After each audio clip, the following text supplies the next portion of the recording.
குரல் எஃப்எம் நேயர்கள் அனைவருக்கும் வணக்கம்.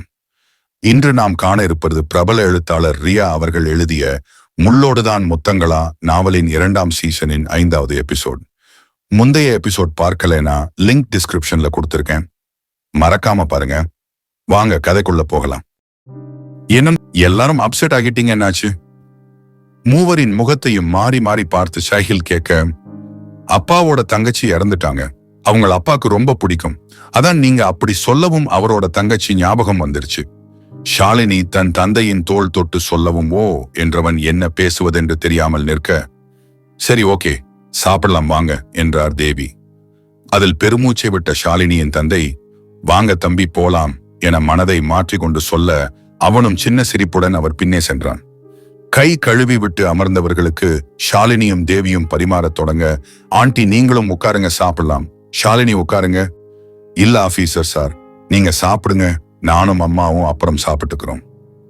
மிஸ் ஷாலினி, திரும்ப நீங்க என்னோட தான ஹாஸ்பிட்டல் வரணும், சோ என் கூடவே சாப்பிடுங்க, நான் சாப்பிட்டதும் கிளம்பிடலாம் என்றதும் அவளும் சரி என சாப்பிட அமர்ந்தாள். நீங்க நேத்து ஷாலினிய சேவ் பண்ணதுக்கு ரொம்ப நன்றி தம்பி. உணவை பரிமாறிக்கொண்டே தேவி சொல்ல, ஐயோ ஆண்டி, இதுக்கு ஏன் தேங்க்ஸ் எல்லாம் சொல்றீங்க, என்னோட கடமை அது. அப்புறம் ஒரு ரிக்வெஸ்ட், ப்ளீஸ் இனிமே இந்த மாதிரி அவங்கள ஆன் டைம்ல எதுவும் வாங்கிட்டு வர சொல்லாதீங்க. Okay sir.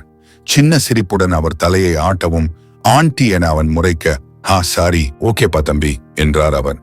ஏமா ஷாலினி, என்னமா ரசம் சாதம் சாப்பிடுற, உன் பக்கம் உட்கார்ந்து சாப்பிடவே அசிங்கமா இருக்கு. தட்டை சற்று நகர்த்தி கொண்டு சாஹில் சொல்லவும் அவனை முறைத்த ஷாலினி அவளும் தட்டை மறுபுறம் நகர்த்தி வைத்து, சேம் டு யூ என்றிடப்பே என்றான் அவன்.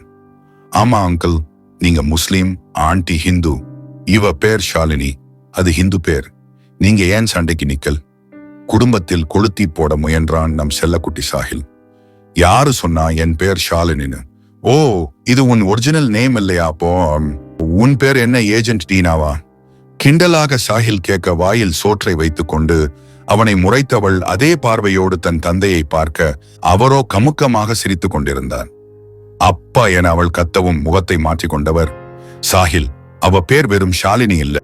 அப்புறம் என்ன அங்கிள், ஊறுகாய் ஷாலினியா என்றதும் அப்துல்லாவுடன் சேர்ந்து தேவியும் சிரித்துவிட, இதெல்லாம் ஒரு ஜோக்குன்னு என்ன பெத்தத்துங்க சிரிக்குதுங்களே என்று தலையில் அடித்து கொண்டாள் ஷாலினி. என் பேர் ஷாலினி ஹப்சா.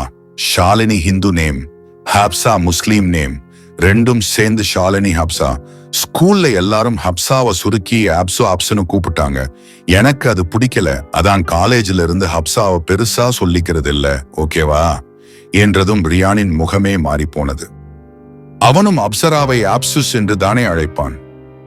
அவன் பிரயாணியின் நினைவு வந்து முகம் வாடி போனவன் தன்னை ஆசுவாசப்படுத்தி கொண்டு தட்டை நோக்கி கண்கள் திருப்ப, அங்கும் பிரயாணியே.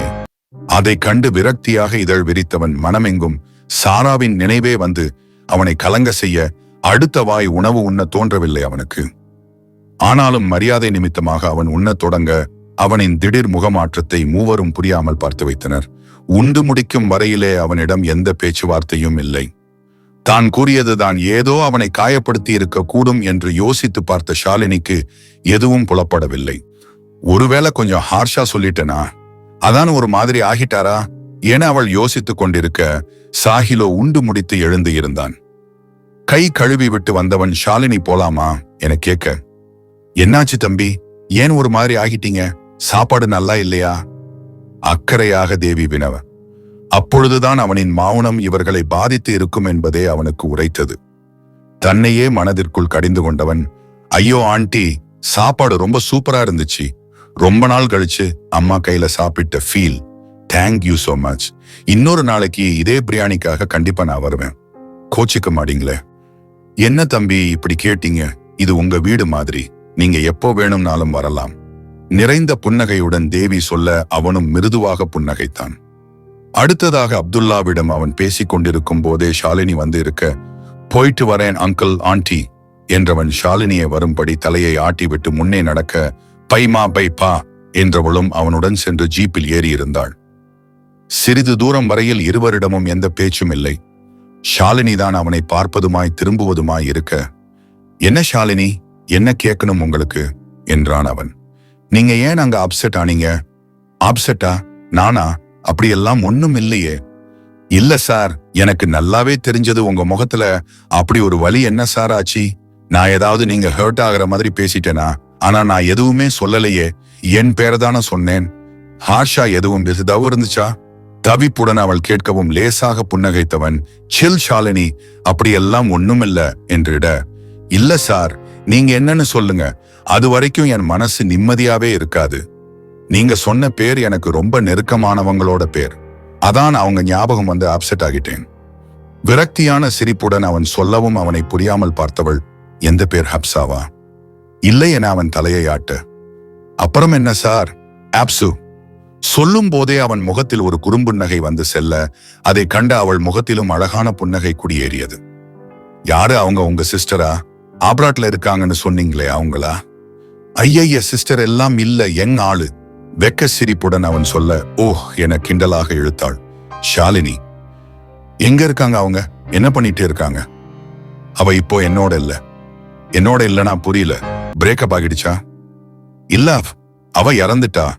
தொண்டை கமர அவன் சொல்லவும் ஷாலினிக்கு சற்று திகைப்பாக இருக்க, அவனையே சிறிது நேரம் பார்த்தவள் என்ன சொல்வதென்று தெரியாமல் ஜன்னல் புறம் திரும்பிக் கொள்ள பெருமூச்சை விட்டான் சாஹில். மார்னிங் சாப்பிட்டியா மஹன்யா? கண்களை மூடியிருந்தவன் திறக்காமலே கேட்டிருக்க, அவ்வளவு நேரம் அவனையும் தன்னையும் மாறி மாறி பார்த்து கொண்டிருந்தவள் அவன் கேட்கவும், இல்ல ஹர்ஷா, சாப்பிடல, பசிக்கிற மாதிரிதான் இருக்கு. சோர்வான குரலில் அவள் சொல்லவும் கண்களை திறந்தவன் எழுந்து சென்றுவிட, செல்லும் அவனையே புரியாமல் பார்த்தவள் சாப்பாடு வாங்கிட்டு வர போவானோ என யோசித்தபடி கையில் இருந்த பிரேஸ்லெட்டை வெறிக்க தொடங்கினாள். இதேபோல்தான் அன்று மருத்துவமனையிலும் மனம் தளர்ந்து போயிருந்தாள். அன்று யமனாக இருந்தவன் இன்று துணையாக இருப்பதை எண்ணி ஆச்சரியம் கொண்டது அவளின் மனம். காலமும் நேரமும் எவ்வளவு மாயமானது! ஒரே சூழல்தான், ஆனால் மனிதர்களினிடமும் முக்கியத்துவமும் மாறுகிறது. இதேபோல் சூழ்நிலையை அன்று இவன் உருவாக்கினான். இன்று அதைவிட மோசமான சூழ்நிலையில் தனக்கு உறுதுணையாய் நின்று தன் தந்தையின் உயிரை காப்பாற்றி கொடுத்து இருக்கிறான். இவனை எந்த பக்கத்தில் சேர்ப்பது? இவன் யார் எனக்கு? எதிரியா? நண்பனா? காதலனா? கணவனா? எதுவும் இல்லையே. ஆனாலும் ஏன் தன் மீது இவ்வளவு மரியாதையுடனும் காதலுடனும் இருக்கிறான்? ஒரு வேலை செய்த தவறுக்கு பிராய்ச்சித்தம் செய்கிறானோ? அப்படிதான் தன் மேலும் காதல் வந்ததோ? இல்லை, காதல் அதற்கு முன்பே வந்துவிட்டது. தன் மேல் கொண்ட காதலால் தானே 3 மாத காலம் அமெரிக்கா வாசம் பிடித்தான். இந்த அளவிற்கு இவன் மாற காரணம் என்ன என அவள் மனதிடம் கேட்க, மகா, அவன் மாறவில்லை, இதான் அவன் என்றது அவளின் மனம். ஆம், சாராவும் அவனை பற்றி இப்படிதான் எழுதியிருந்தாள். இதான் ஹர்ஷா, இவன்தான் ஹர்ஷா. அவள் மனதிடம் அவள் கூறிக்கொண்டிருக்கும் போதே உணவுடன் வந்து இருந்தான் ஹர்ஷா. உணவுடன் வந்து தன்னருகே அமர்ந்தவனை கண்டு அவள் வாயை லேசாக பிளக்க பொட்டலத்தை பிரித்து தட்டில் வைத்தவன் ஸ்பூனை எடுத்து அதில் வைத்து அவளிடம் நீட்ட எதுவும் மறுத்து பேசாமல் வாங்கி கொண்டவள் தட்டு எப்படி என கேட்க, அதையும் சேர்த்துதான் வாங்கிட்டு வந்தேன். தோளை ஏற்றி இறக்கி அவன் சொல்ல, ஓ, நீ சாப்பிடலையா? ஸ்பூனால் உணவை கலந்து கொண்டு அவள் கேட்க, எனக்கு பசிக்கல மகி, நீ சாப்பிடு என்றவன் மீண்டும் சுவற்றில் தலையை சாய்த்து கண்களை மூடிக்கொள்ள அவனை பார்த்துவிட்டு பொறுமையாக உண்டு கொண்டிருந்தாள் மஹன்யா. ஏனோ மனம் அவன் அருகே சற்று நிம்மதியாக உணர அவன் தோள் மேல் சாய்ந்து கொண்டு உணவை அவள் மெல்ல அவள் ஸ்பரிசத்தில் கண்களை திறந்தவன் அவன் மேல் அவள் சாய்ந்து இருப்பதை கண்டு இன்பமாய் அதிர, தேங்க்ஸ் ஹர்ஷா, நீ மட்டும் இல்லைனா எங்க அப்பாவோட நிலைமை ரொம்ப மோசமா இருந்து இருக்கும். உள்ளே சென்ற குரலில் அவள் உரைக்க, அதை பத்தி யோசிக்காம சாப்பிடு மஹி என்றவன் அவளையே பார்த்து கொண்டிருக்க, அவள் இருக்கும் நிலை தாமதமாக தான் மகாவிற்கு உரைத்ததுமே சட்டென்று எழுந்தால் அவனுக்கு ஒரு மாதிரி ஆகிவிடும் என்று யோசித்தவள் மெதுவாக அவன் தோளில் இருந்து எழ எந்த எதிர்வினையும் இல்லை. அவனிடம், என்ன செஞ்சிட்டே இருக்க மகா என தன்னையே கடிந்து கொண்டவள். அதன் பின் அவன் புறமே திரும்பாமல் இருக்க ஹர்ஷாவிற்கு அவள் நிலை நன்றாகவே புரிந்து போக லேசாக சிரித்து கொண்டான். அவள் அறியாமல், ஃபக்கா ஏன் கால் பண்ணியிருக்கா? போனை ஆன் செய்ததும் மகாவின் தவறிய அழைப்புகள் இருப்பதைக் கண்டு புருவமிடுங்கியவள் மகாவிற்கு அழைக்க, சாப்பிட்டு கொண்டிருந்த மகா போன் அடிக்கவும் யாரென பார்த்தாள். ஸ்ருதியின் எண்ணை கண்டதும் அட்டென்ட் செய்து காதில் வைத்தவள் ஹலோ என்றிட, என்னக்கா, ஏன் கூப்பிட்டு இருக்கு என்றாள் அவள். சொல்லலாமா வேண்டாமா என யோசித்தவள் எதற்கு அவளை பதற வைக்க வேண்டும் என்று நினைத்து கொண்டு, ஒண்ணுமில்ல குட்டி, சும்மாதான் கூப்பிட்டேன், நீ வேலைய பாரு, நான் வைக்கிறேன் என்றிட ஸ்ருதியும் சரி என்றாள். போனை வைத்தவள் மீண்டும் உண்ணத் தொடங்க, உன் அப்பானா உனக்கு ரொம்ப பிடிக்குமா மஹி என்று கேட்டான் ஹர்ஷா. அதில் அவன் புறம் திரும்பியவள், அப்பானா யாருக்கு தான் ஹர்ஷா பிடிக்காது, அதுவும் பொண்ணுங்களுக்கு அவங்க அப்பா தான் எல்லாமே. அவருக்கு ஒண்ணுன்னா துடிச்சு போயிடுவாங்க. பசங்களுக்கு அப்பானா எப்படின்னு எனக்கு தெரியல. ஏன்னா என் கூட எந்த பையனும் பிறக்கல. எங்களுக்கு எங்க அப்பா தான். அவர் எங்களை ரொம்ப சந்தோஷமா தான் வளர்த்தாரு. மூணும் பொண்ணான்னு சொந்தக்காரங்க எல்லாம் இளக்காரமா பேசும்போது கூட எங்க அப்பா பையன் இல்லைன்னு ஃபீல் பண்ணல. என் பொண்ணுங்களே எனக்கு போதும்னு மார்த்தட்டி சொல்லிக்கிட்டாரு. அப்படிப்பட்ட அப்பாவை யாருக்கு தான் பிடிக்காது சொல்லு? அவர் இல்லனா நான் இல்ல ஹர்ஷா. அவரை பார்த்து பார்த்து வளர்ந்ததால தான் எனக்கு ஆர்கிடெக்ட் ஆகணும்னு ஆசையே வந்துச்சு தெரியுமா? சின்ன சிரிப்புடன் கூறிக்கொண்டிருந்தவளை ரசனையுடன் பார்த்தான் ஹர்ஷா. நான் உன்கிட்ட ஒண்ணு கேட்கணும் ஹர்ஷா. கேளு மஹி. உங்க அப்பா அம்மாவை நீ அதுக்கு அப்புறம் பார்க்கவே இல்லையா? நீண்ட நாட்களாக மனதிற்குள் இருந்த கேள்வியை அவள் கேட்டு இருக்க இல்லை என்று தலையை ஆட்டினான் அவன். ஏன் ஹர்ஷா, ஏன் பார்க்கல? சாராவோட டெத்துக்கு கூட அவங்க வரலையா என்ன? அவ இறந்ததே அவங்களுக்கு தெரியாது மஹி. எங்க அப்பா டாக்டர் தான் தெரியுமா? அவர் எனக்கு ரொம்ப பிடிக்கும். ஆனா எங்களை வேண்டான்னு விட்டுட்டு போயிட்ட அப்புறம் எனக்கு அவர் மேல இருந்த பாசம் இல்லாமலே போயிடுச்சு. சோ அவங்களோட பசங்க தானே நாங்க. அவ்வளோ சின்ன வயசுல அவங்க இல்லாம நாங்க என்ன பண்ணுவோம்னு ஏன் அவங்க யோசிக்காம போனாங்க? எல்லா மனுஷங்களுக்கும் சாதாரணமா கிடைக்கிற விஷயம் அம்மா அப்பாவோட லவ். ஆனா அது கூட எனக்கும் சாராக்கும் கிடைக்கல. என்னதான் எனக்கு அவங்க வேண்டாம்னு வீராப்பா நான் சொன்னாலும் இப்ப என் கண்ணு முன்னாடி அவங்க நின்னா கூட அவங்க மடியில படுத்துட்டு அழுதுருவேன் மஹி. அந்த நிலையில தான் நான் இருக்கேன். நிறைய பார்த்துட்டேன் என் வாழ்க்கையில. டயட்டா இருக்கு மஹி. இதுக்கு மேல இழக்க என் கிட்ட எதுவுமே இல்லைன்ற நிலைமையில இருக்கேன். அப்பா அம்மா எங்க இருக்காங்க, எப்படி இருக்காங்க எதுவும் எனக்கு தெரியாது. ஆனா லைஃப்ல ஒரு வாட்டியாவது அவங்கள பார்க்கணும். ஏன் என்னையும் தங்கச்சியையும் விட்டுட்டு போனீங்கன்னு கேட்கணும். எனக்கும் நிறைய ஆசைகள் இருக்கு மஹி. அவங்களோட இருக்கணும், அவங்க கூட பேசணும். ஒரு பையனா எங்க அப்பா கிட்ட பிசினஸ் பத்தி டிஸ்கஸ் பண்ணணும். எங்க அம்மா சமைச்சதை சாப்பிட்டு நல்லா இருக்குன்னு பாராட்டணும். அவங்க கூட வெளியே சுத்தணும், கோவிலுக்கு போகணும். இந்த மாதிரி நிறைய ஆசைகள் இருக்கு. இதெல்லாம் கூட வேண்டாம் மஹி. அவங்களோட நான் ஒரே ஒரு நாள் வாழணும். அப்பா அம்மானா இப்படிதான் இருப்பாங்க, அவங்க பாசம்னா இப்படிதான் இருக்கும்னு நான் உணரணும். அது போதும் மஹி. நீ உங்க அப்பாக்காக அழுதது துடிச்சது எல்லாம் பார்க்கும்போது எனக்கும் எங்க அப்பா ஞாபகம் வந்துச்சு. அவரோட முகம் எனக்கு இன்னுமே மறக்கல. எங்க இருக்காங்க, எப்படி இருக்காங்க, ஏன் இருக்காங்களான்னு கூட எனக்கு தெரியல மஹி. சிரித்து கொண்டேதான் கூறினான். ஆனால் அவன் சிரிப்பிற்கு பின்னால் இருந்த வலி அவளுக்கு நன்றாகவே தெரிந்தது. சரி, அவங்க தான் போயிட்டாங்க. அப்பா அம்மா பாசம் தான் கொடுத்து வைக்கல. என் தங்கச்சி, என் சாரா, அவ என்ன பண்ணா? அவ ஏன் சாகணும்? அவளை ஏன் என் கிட்ட இருந்து கடவுள் பிரிக்கணும்? எனக்கு எல்லாமே அவதான். அவ ஏன் என்னை விட்டு ஒரேடியா போனா? அப்புறம் நீ என பேச வந்தவன் அதற்கு மேல் எதுவும் கூறாமல் அமைதியாகிவிட அவன் தன்னை பற்றி பேச வந்தது அவளுக்கு தெரிந்தது. அவங்கள நீ தேட ட்ரை பண்ணலையா ஹர்ஷா? பேச்சை மாற்றிவிட்டாள். இல்லை என அவன் தலையை ஆட்ட. ஏன் ஹர்ஷா, நீ தேடி இருந்தா கிடைச்சி இருப்பாங்கள. எனக்கு அவங்கள தேட தோணல மஹி. அவங்களுக்கும் ஒரு ஃபேமிலி இருக்கும்ல. எங்க அம்மா இன்னொரு கல்யாணம் பண்ணி அவங்களுக்கு கிட்ஸ் இருப்பாங்க. அதே போலதான் எங்க அப்பாவும். நான் இடையில போய் அவங்க லைஃப் ட்ராக்க மாத்த விரும்பல மஹி. ஆனா என் ஆசை மட்டும் மாறவே இல்லை, நடக்கவும் இல்லை.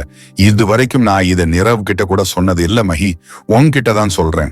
நிரவ் கிட்ட சொல்லிடாத. அவன் உடனே எங்க அப்பா அம்மாவை என் கண்ணு முன்னாடி நிறுத்துவேன்னு கிளம்பிடுவான். அவங்க நல்லா இருக்கட்டும், பீஸ்ஃபுல்லா வாழ்ந்துட்டே இருக்கட்டும். முகம் முழுவதும் அப்பிய சோகத்துடன் அவன் சொல்லவும் மகாவிற்கு மனம் சற்று கனத்துதான் போனது. அந்த சிறிய வயதில் இருவரும் யாரின் உதவியும் இல்லாமல் எப்படி வாழ்ந்து இருப்பார்கள்? எந்த ஒரு துணையும் இல்லாமல் ஒற்றை ஆளாக சாராவை வளர்த்து இருக்கிறான். அவளுக்கு இவன், இவனுக்கு அவள் என்று வாழ்ந்து வந்தவன் ஹர்ஷா. திடீரென்று ஒரு நாள் அவள் இல்லை என்றால் பாவம் எப்படியெல்லாம் துடித்து இருப்பான் என மனதில் நினைத்து வருந்தி கொண்டாள். ஹர்ஷா, நீ ஃபீல் பண்ணாத ஹர்ஷா. உன் வாழ்க்கை மாறும். உனக்கு பிடிச்ச மாதிரி உன் லைஃப் மாறும். மகா சொல்லவும் விரக்தியாக இதழ் வளைத்தவன் சரி என்று தலையை ஆட்டிவிட மகாவும் அதற்கு மேல் எதுவும் பேசவில்லை. ஆமா, அன்னைக்கு சதாசிவம் அங்கிள் சொன்னார்ல, உன் காலேஜுக்கு நான் சீஃப் கெஸ்டா வந்தேன்னு. உனக்கு அது ஞாபகம் இருக்கா? நிலைமையை சரி செய்யும் விதமாய் அவன் வேறு கதை பேசத் தொடங்க இல்லை என்று தலையை ஆட்டினாள் மகா. விதி நம்மள வேற மாதிரி மீட் பண்ண வச்சிருக்கலாம். எப்பவும் கூறுவதை கூறியவன் பிரேஸ்லெட்டில் இருந்த பூட்டை தடவி கொண்டிருக்க அதை கண்ட மகன்யா உண்ண தொடங்கினாள். ஹாஸ்பிடல் வாசலில் ஜீப்பை நிறுத்திய சாஹில் ஷாலினியை திரும்பி பார்க்க, ஓகே சார், நான் போயிட்டு வரேன். நீங்க எதுவும் மனசை போட்டு வருத்திக்காம கேர்ஃபுல்லா டிரைவ் பண்ணுங்க. அக்கறையுடன் அவள் சொல்லவும் மெதுவாக அவன் தலையை ஆட்டப்பை என்றவள் ஜீப்பில் இருந்து இறங்கினாள். பை ஷாலினி என்றவனும் கிளம்பிவிட, யார் அது என்ற குரல் அவளுக்கு பின்னால் கேட்டது. அதில் திரும்பியவள் அங்கிருந்த ஷரண் மற்றும் தருணை கண்டு, அவர் டிஎஸ்பி பேர்சஹில் ரியான் என்று அவள் சொல்லவும், அவர் கூட நீ எங்க போயிட்டு வர என்றான் ஷரண். முன்பு கேள்வி கேட்டவனும் அவனேதான். இவன் ஏன் இதெல்லாம் கேட்கிறான் என்ற ரீதியில் தருண் அவனை பார்க்க ஷாலினியோ நடந்ததையெல்லாம் அவனிடம் கூறினாள். அதை கேட்டு சற்று அதிர்ந்து போனவன், என்ன ஷாலினி சொல்ற? ஏன் லேட் நைட்ல எல்லாம் நீ வெளியே இருக்க? இது என்ன கேள்வி? பொண்ணுங்கனா 8 மணிக்கே வீட்டுக்குள்ள போய் கதவை பூட்டிக்கணுமா என்ன? நான் அப்படி சொல்லல ஷாலினி. நேத்து உனக்கு ஏதாவது ஆகியிருந்தா என்ன பண்றது? ஃபெமினிசம் பேசுற நேரம் இது இல்ல, உனக்கு புரியுதா? நீ சொல்றது எனக்கு நல்லாவே புரியுது ஷரண். எப்பயாவது தாண்டா இந்த மாதிரி ஆகும். இதுக்கு எல்லாம் பயந்துட்டு இருந்தா பொண்ணுங்க வாழவே முடியாது. பாயிண்ட் தான் ஷாலினி. ஆனா ஏதாவது ஆகிட்டா என்ன செய்ய முடியும்? நடந்ததுக்கு அப்புறம் இப்படி ஆகி இருக்க வேண்டாம், நாம தனியா இருந்தே இருக்க வேண்டாம்னு திங்க் பண்றதுல எந்த அர்த்தமும் இல்ல ஷாலினி. இந்த உலகத்துல இருக்கிற எல்லா ஆம்பளைங்களும் தப்பானவங்க இல்லதான். ஆனா ஆம்பளைங்களாலதான தப்பு நடக்குது. எவ்வளோ நடந்தாலும் அந்த மாதிரி ஆளுங்க எல்லாம் திருந்தவே மாட்டாங்கடி. அவங்கள போய் திருந்த சொல்லிட்டு நான் இப்படிதான் அன்டைம்ல சுத்துவேன்னு பொண்ணுங்க நெஞ்ச நிமித்திட்டு சுத்த முடியாது ஷாலினி. நமக்கு நாம தான் முக்கியம், நம்மள சுத்தி இருக்கிறவங்க தான் முக்கியம். ஏதாவது ரேப் கேஸ் வந்தா என்ன ஆகுது? 4 பேர் இறங்கி போராட்டம் பண்றாங்க. அதுவும் எத்தனை நாளைக்கு? மிஞ்சி மிஞ்சி போனா 1 வாரம் இல்லைன்னா 2 வாரம். அவ்வளோதான் ஷாலினி, அவ்வளோதான் மனுஷங்க. 1 மாசம் கூட அந்த கேஸ் பத்தி யாரும் பேசிட்டே இருக்க மாட்டாங்க.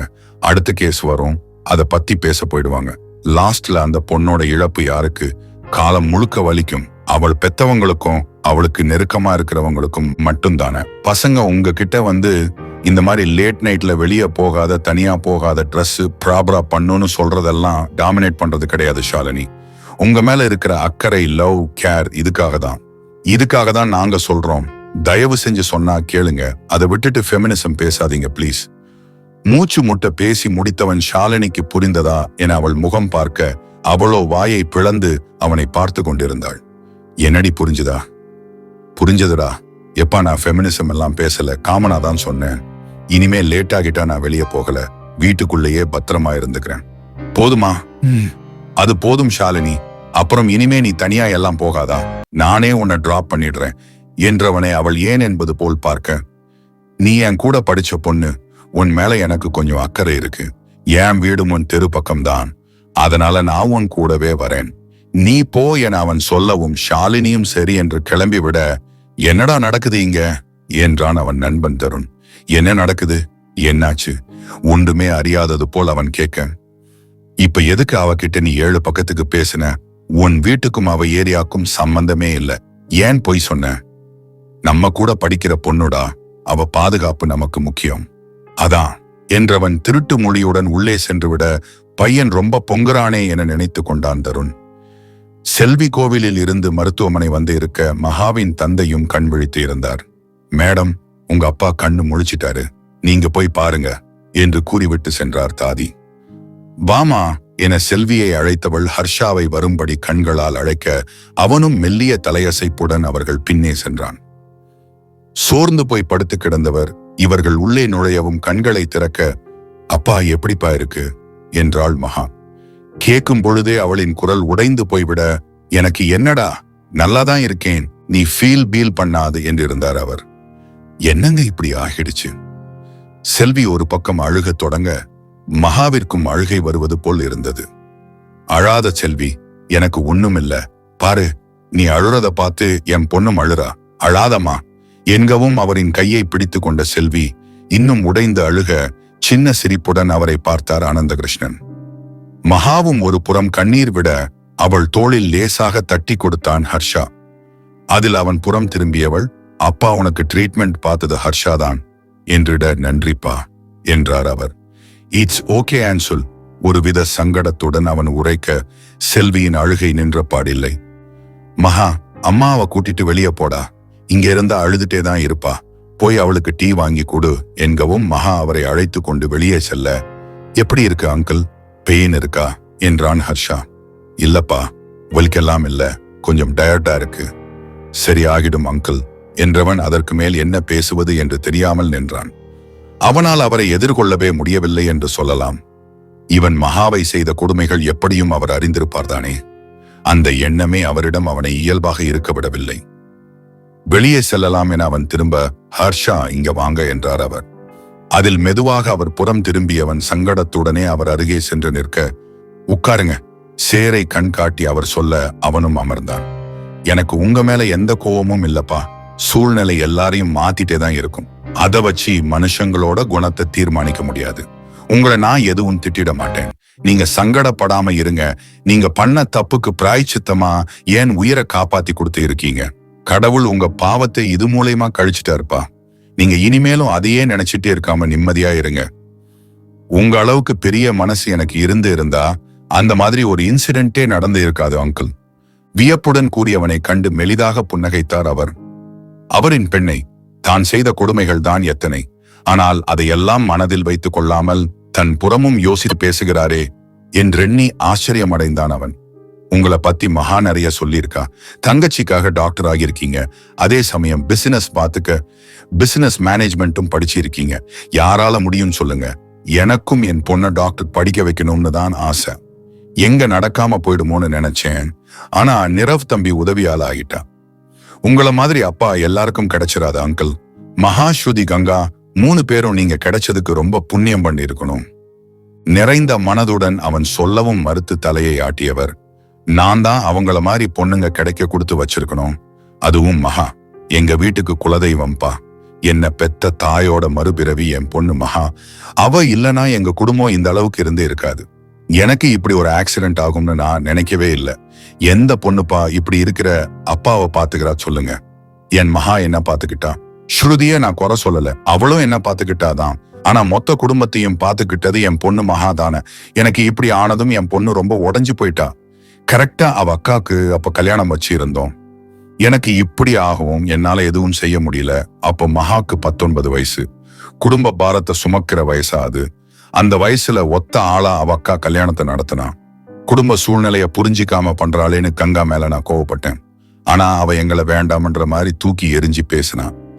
எனக்கு இப்போ வரைக்குமே கங்கா மேல அந்த வருத்தம் இருக்கு தம்பி. என் வீட்டு மூத்த பொண்ணு இப்படி எங்களை தூக்கி எரிஞ்சிட்டாளேன்னு ரொம்ப வருத்தப்பட்டு இருக்கேன். நீங்க தான் அவகிட்ட பேசி புரிய வச்சதா அவ சொன்னா. ரொம்ப நன்றிப்பா. மகா ரொம்ப நல்ல பொண்ணு ஹர்ஷா. அவளோட வாழ்க்கை இப்படி இருக்கிறதுல எனக்கு இஷ்டமே இல்லை. இன்னொரு கல்யாணம் பண்ணிக்க சொல்லி நானும் செல்வியும் எவ்வளவோ சொன்னோம். ஆனா அவ கேட்கல. உங்க மேல அவளுக்கு கோபம் எல்லாம் இல்ல ஹர்ஷா, வருத்தம் தான் இருக்கு.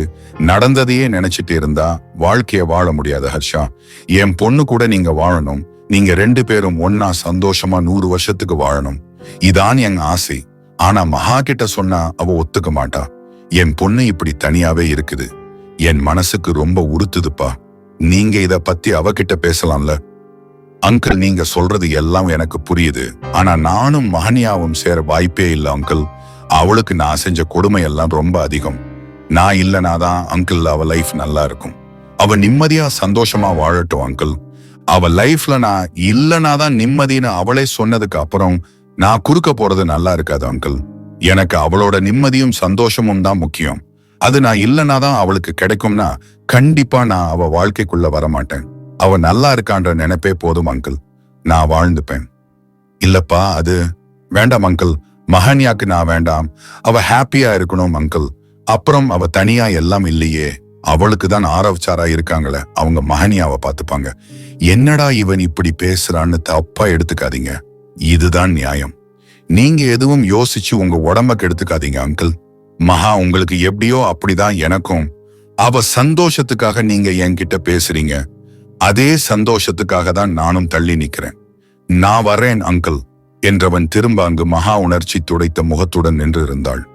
அவளை கண்டு ஒரு நொடி நின்றவன் பின் எதுவும் பேசாமல் வெளியே சென்று விட, சென்றவனை திரும்பி பார்த்தவள் தன் தந்தையை பார்த்து, என்னப்பா என கேட்க, ஒண்ணுமில்லடா, அம்மா எங்க என்றார் அவர். அவங்க வெளியேதான் இருக்காங்க என்றவள் அவர் அருகே சென்று அமர்ந்தாள். ஹர்ஷா பேசியது அனைத்தையும் கேட்டிருந்தாள். அவன் காதலை எண்ணி வியந்து கொண்டே இருக்கிறாள். ஆனால் ஏற்றுக்கொள்ளதான் மனம் வரவில்லை. தன் வார்த்தையை மதித்து தள்ளி நிற்பவனை நினைத்து அவள் மனம் ஆச்சரியமடைந்தது. கடவுள் இப்படி ஒரு காதலை தனக்கு கொடுத்துவிட்டு அதை ஏற்றுக்கொள்ளும் மனதை தராமல் வேடிக்கை பார்க்கிறாரே என இறைவனை சாடினாள் கோபமாக.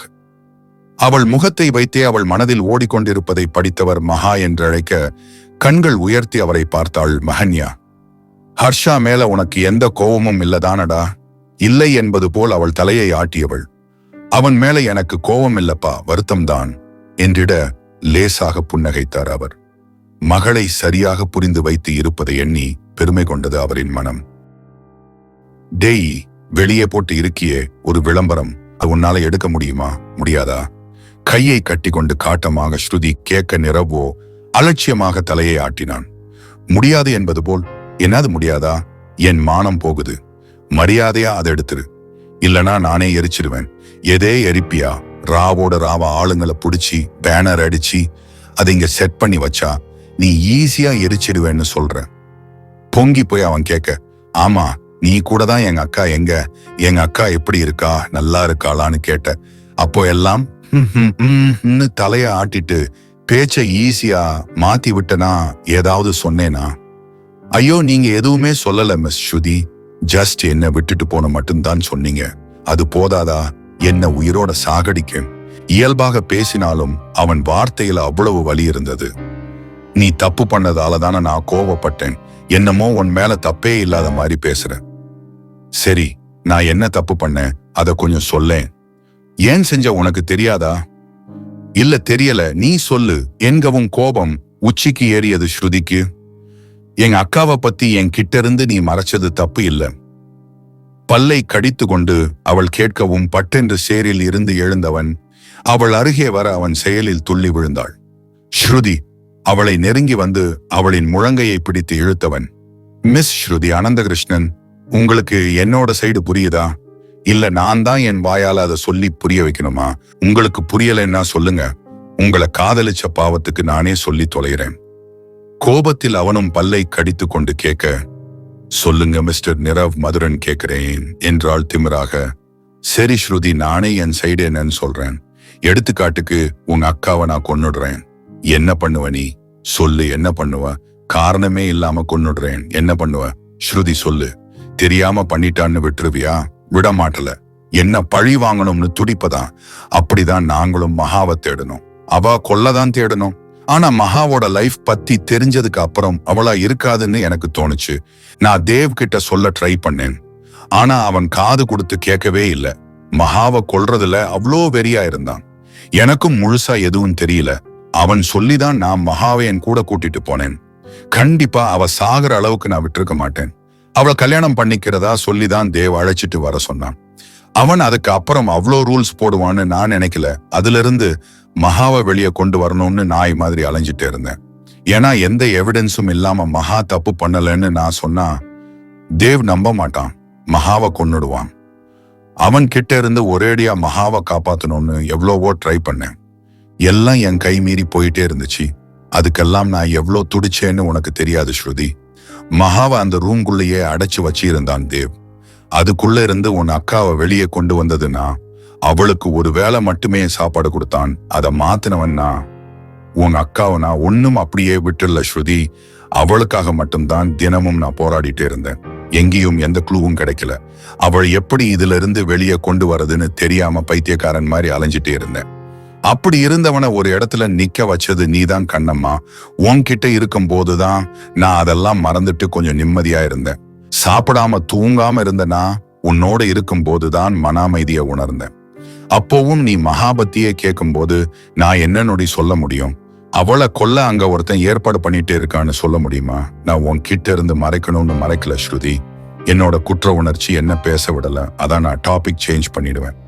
நீ அடுத்த முறை மகாவை பத்தி கேட்கறதுக்குள்ள அவளை அந்த வீட்டுல இருந்து வெளியே கொண்டு வந்துடணும்னு நினைச்சேன். ஆனா அது மட்டும் நடக்கவே இல்லை கண்ணம்மா. நானும் நிறைய போராடினேன். எங்கேயும் எந்த தடயமும் கிடைக்கல. அவ்வளோ அறிவா அந்த சாரு என் சாராவை கொன்னிருக்கா. அதுவும் எங்களுக்கு மகா மூலியமா தான் தெரிய வந்துச்சு. அவதான் சொன்னா எப்படியோ எல்லாம் முடிஞ்சு போச்சுன்னு. உன்கிட்ட வந்து நின்னா நீ என்ன விட்டுட்டு போன சொல்ற? நானும் மனுஷன் தானடி, எவ்வளவுதான் தாங்குவேன்னு சொல்லு. ஒரு பக்கம் தங்கச்சி செத்துட்டா, அவளை தள்ளி விட்டுட்டாங்கன்னு ஒரு வயசானவர் சொல்றாரு. அது யாருன்னு சிசிடிவில பார்த்தா சந்தேகப்படுற மாதிரி மகா மட்டும்தான் அந்த வழியில போறா. அதுவும் முகத்தை மறைச்சிட்டு. அவள் தேடி கண்டுபிடிச்சா அவ இல்லைன்னு என் மனசு சொல்லுது. என் உயிர் நண்பன் கிட்ட சொன்னா நீ இப்படியே பேசுனீனா அந்த பொண்ணை நான் இந்த நொடியே கொன்னுடுவேன்னு மிரட்டுறான். சரி, அந்த பொண்ணை காப்பாத்தலாம்னு உண்மையை கண்டுபிடிக்க ட்ரை பண்ணா ஒன்னும் கிடைக்கல. ஒரு பக்கம் தங்கச்சி இல்லைன்னு வருத்தம், நண்பன் இப்படி ஆகிட்டானேன்னு வருத்தம், ஒரு அப்பாவி பொண்ணு மாட்டிக்கிட்டாலே அவ காப்பாத்த முடியலையேன்னு வருத்தம், இன்னொரு பக்கம் லவ் பண்ற பொண்ணுகிட்ட சொல்லாம இருக்கோமேன்னு வருத்தம். எவ்வளவு தாண்டி தாங்குவேன்?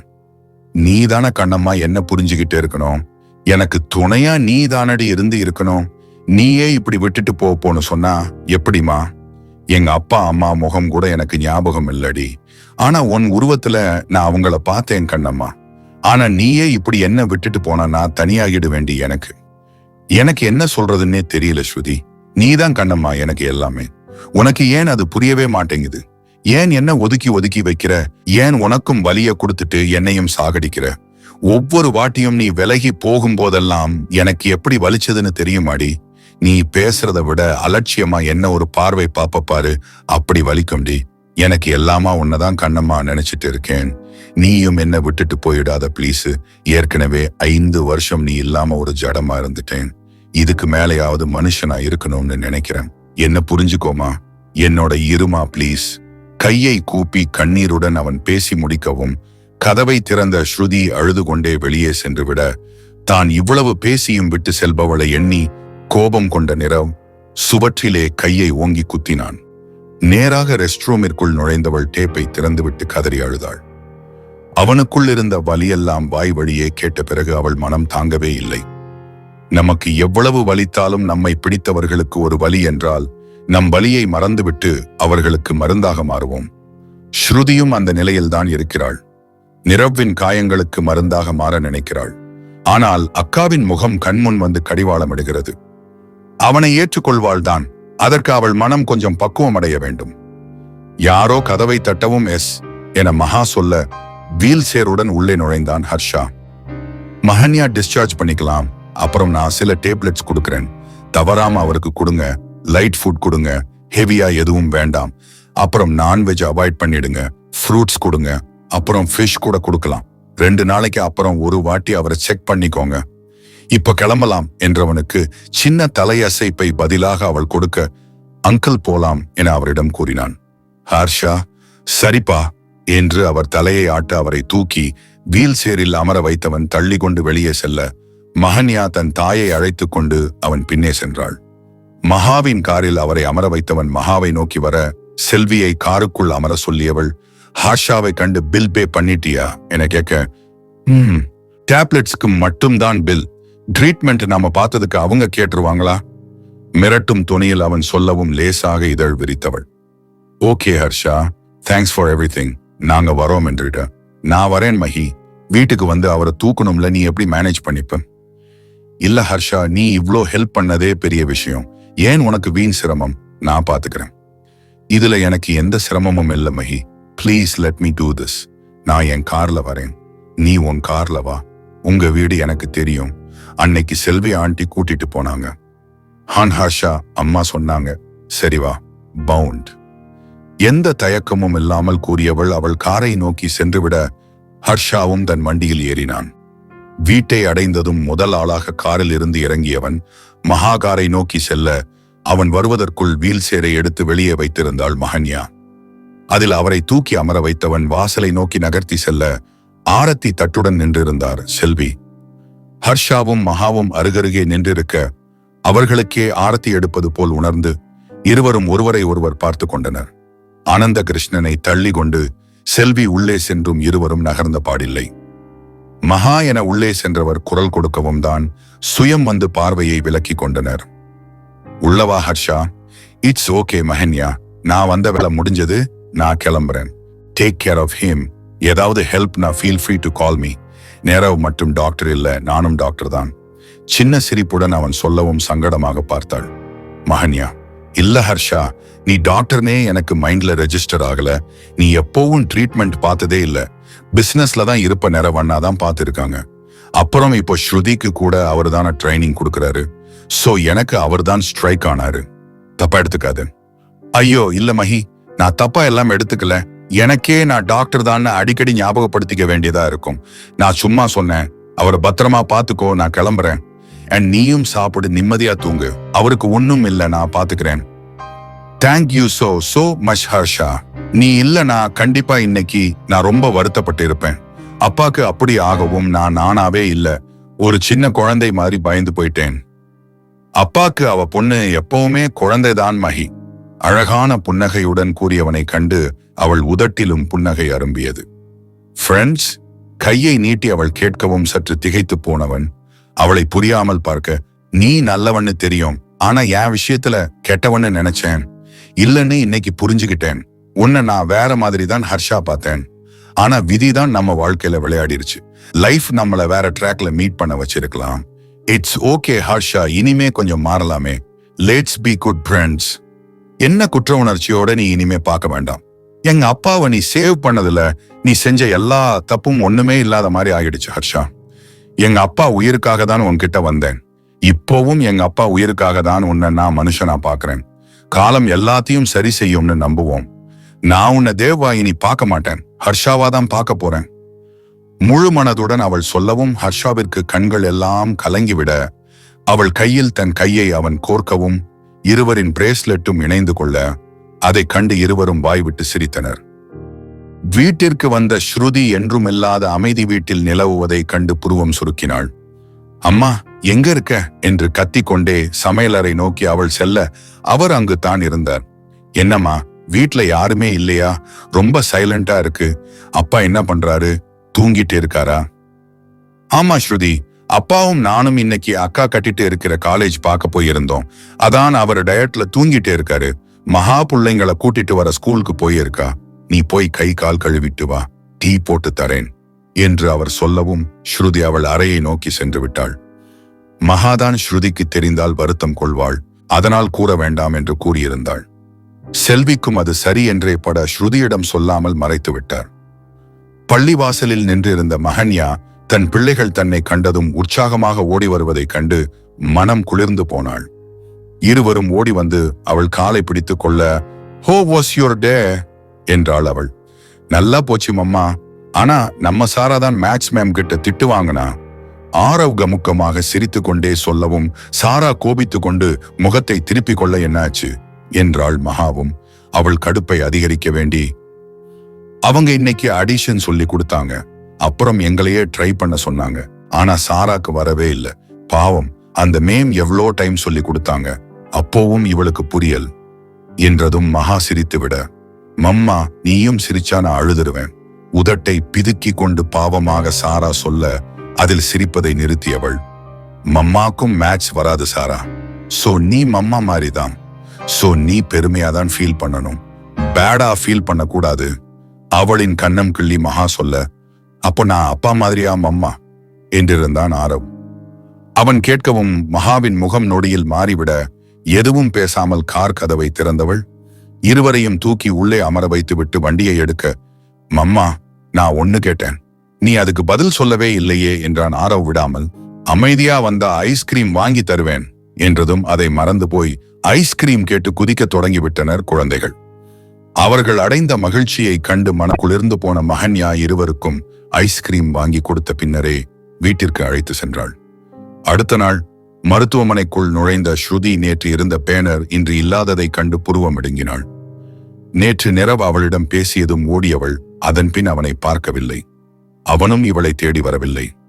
அவன் கோபமாக இருக்கிறான் என்று உணர்ந்து கொண்டவள் ஷாலினியையே அனுப்பி அவளுக்கான வேலையை கேட்டு வர சொல்ல நிரவும் அவளை பற்றி எதுவும் கேட்டுக்கொள்ளாமல் வேலையை கூறி அனுப்பி வைத்தான்.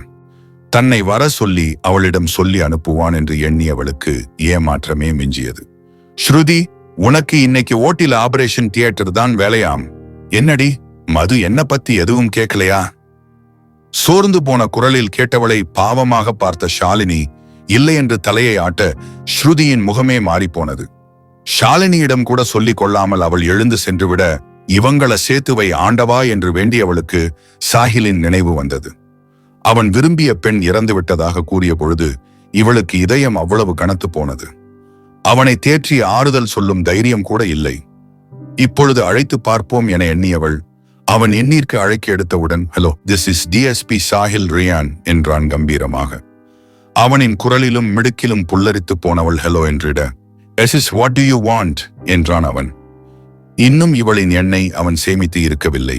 டிஎஸ்பி சார், என் நம்பர் நீங்க சேவ் பண்ணலையா?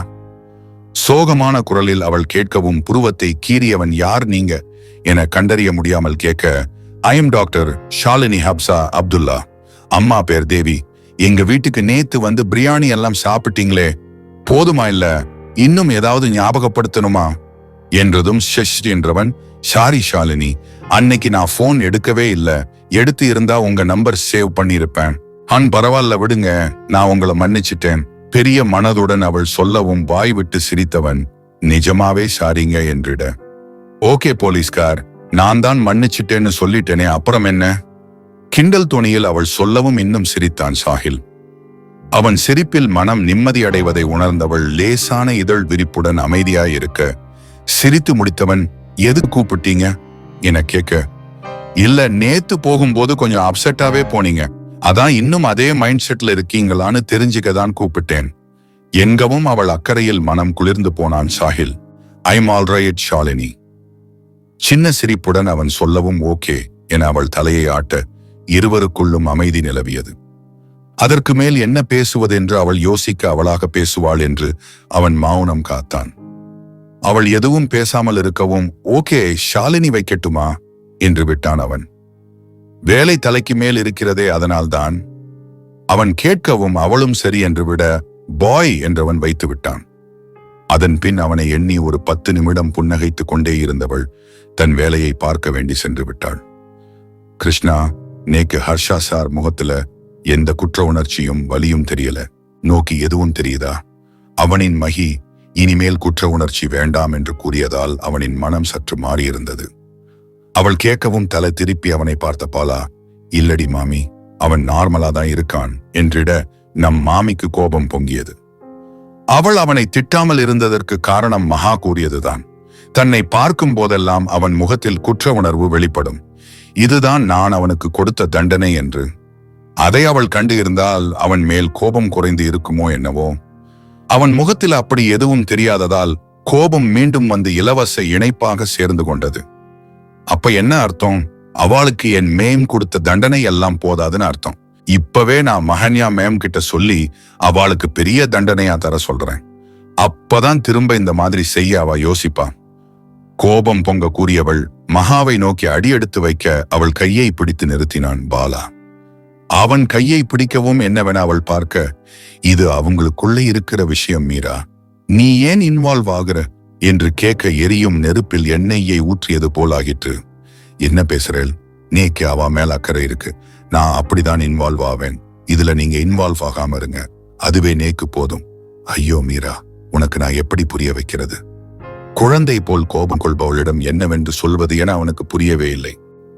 நேக்கு எல்லாமே புரியுறது, நீங்க உங்க வேலைய பாருங்கோ, முதல்ல என் கைய விடுங்கோ. இப்போ உனக்கு என்னடி பிரச்சனை? ஏன் ஜெயில இருக்கிற ஆயா மாதிரி துடிச்சிட்டே இருக்க? அவன் ஒரு பக்கம் கோபம் கொள்ளவும் சிறிது பயந்து போன மாமி அவனை மிரண்டு போய் பார்க்க, அவள் பயந்து போய் பார்ப்பதில் தன்னை நிதானப்படுத்தி கொண்ட பாலா, மீரா, உனக்கு மஹன்யா 3 மாசம் பட்ட கஷ்டம் மட்டும்தான் தெரியுது, ஆனா எனக்கு ஹர்ஷா 7-8 வருஷமா பட்டுட்டு இருக்கிற கஷ்டம், வலி, வேதனை தான் தெரியுது. எனக்கும் புரியுது மஹன்யா விஷயத்துல ஹர்ஷா நடந்துகிட்ட விதம் ரொம்பவே தப்புதான். அதுக்காக தானே இந்த 5 வருஷம் தண்டனை அனுபவிச்சான். மகாக்கு ஹர்ஷாவை மறைக்கிறதுக்கும் அவன் கொடுத்த காயத்திலிருந்து வெளியே வரதுக்கும் நிறைய ரீசன்ஸ் இருந்துச்சு மீரா. குடும்பத்தை பாத்துக்கிறது, படிக்கிறது, பிசினஸ் ஸ்டார்ட் பண்றதுன்னு நிறைய ரீசன்ஸ். ஆனா ஹர்ஷாக்கு அப்படி எதுவுமே இல்ல. ஏதாவது ஒரு காரணம் இருந்தா தானடி லைஃப்ல அடுத்து போக தோணும். ஒண்ணுமே இல்லாம வெறுமையா இருக்கும் போது எப்படி வாழ தோணும் சொல்லு? அதெல்லாம் விடு. மகாக்கு அவளோட அம்மா, அப்பா, தங்கச்சி, அக்கா, அவங்க மாமா, ஏன் ஆரவ்சாரான இத்தனை பேர் இருந்தாங்க. ஆனா ஹர்ஷாக்கு நிரவ் மட்டும்தான் இருந்தான், வேற யாருமே இல்ல. அவனுக்கு பிடிச்சவங்க எல்லாருமே அவனை விட்டு போனா அவன் என்னடி பண்ணுவான்? மஹன்யா மஹன்யா மஹன்யா ஒத்துக்கிறேன், மகாபாவம் தான், அவ வலி பெருசுதான். அதுக்காக ஹர்ஷா பக்கம் எந்த வலியும் இல்லைன்னு ஆகிடாதுல. அவனுக்கு தாண்டி மஹன்யாவை விட வலி அதிகம். அது ஏண்டி யாருக்கும் புரிய மாட்டேங்குது. ஹர்ஷாக்கு கோவமே வராது, வந்தாலும் வெளிப்படையா காட்டிக்க மாட்டான். அவனை மிருகமா மாத்துனது சாராவோட டெத். அவன் மேல என்ன தப்பு இருக்கு? மகா ஒரேடியா கொன்னுட்டே இருந்தா உங்களுக்கு ஓகே தானே? அவள் கல்யாணம் பண்ணிட்டு கொடுமை பண்ணதுதான் தப்பு. அவன் செஞ்ச ஒரே நல்ல காரியம் அவள் கல்யாணம் பண்ணதுதான்னு இப்போ வரைக்கும் நினைச்சிட்டே இருக்காண்டி. ஹர்ஷா மாதிரி ஒரு நல்லவனை எங்கேயும் பார்க்க முடியாது மீரா. இதெல்லாம் எதுக்கு நீ தயவு செஞ்சு மகன்யா கிட்ட போய் இத பத்தி பேசாத மீரா.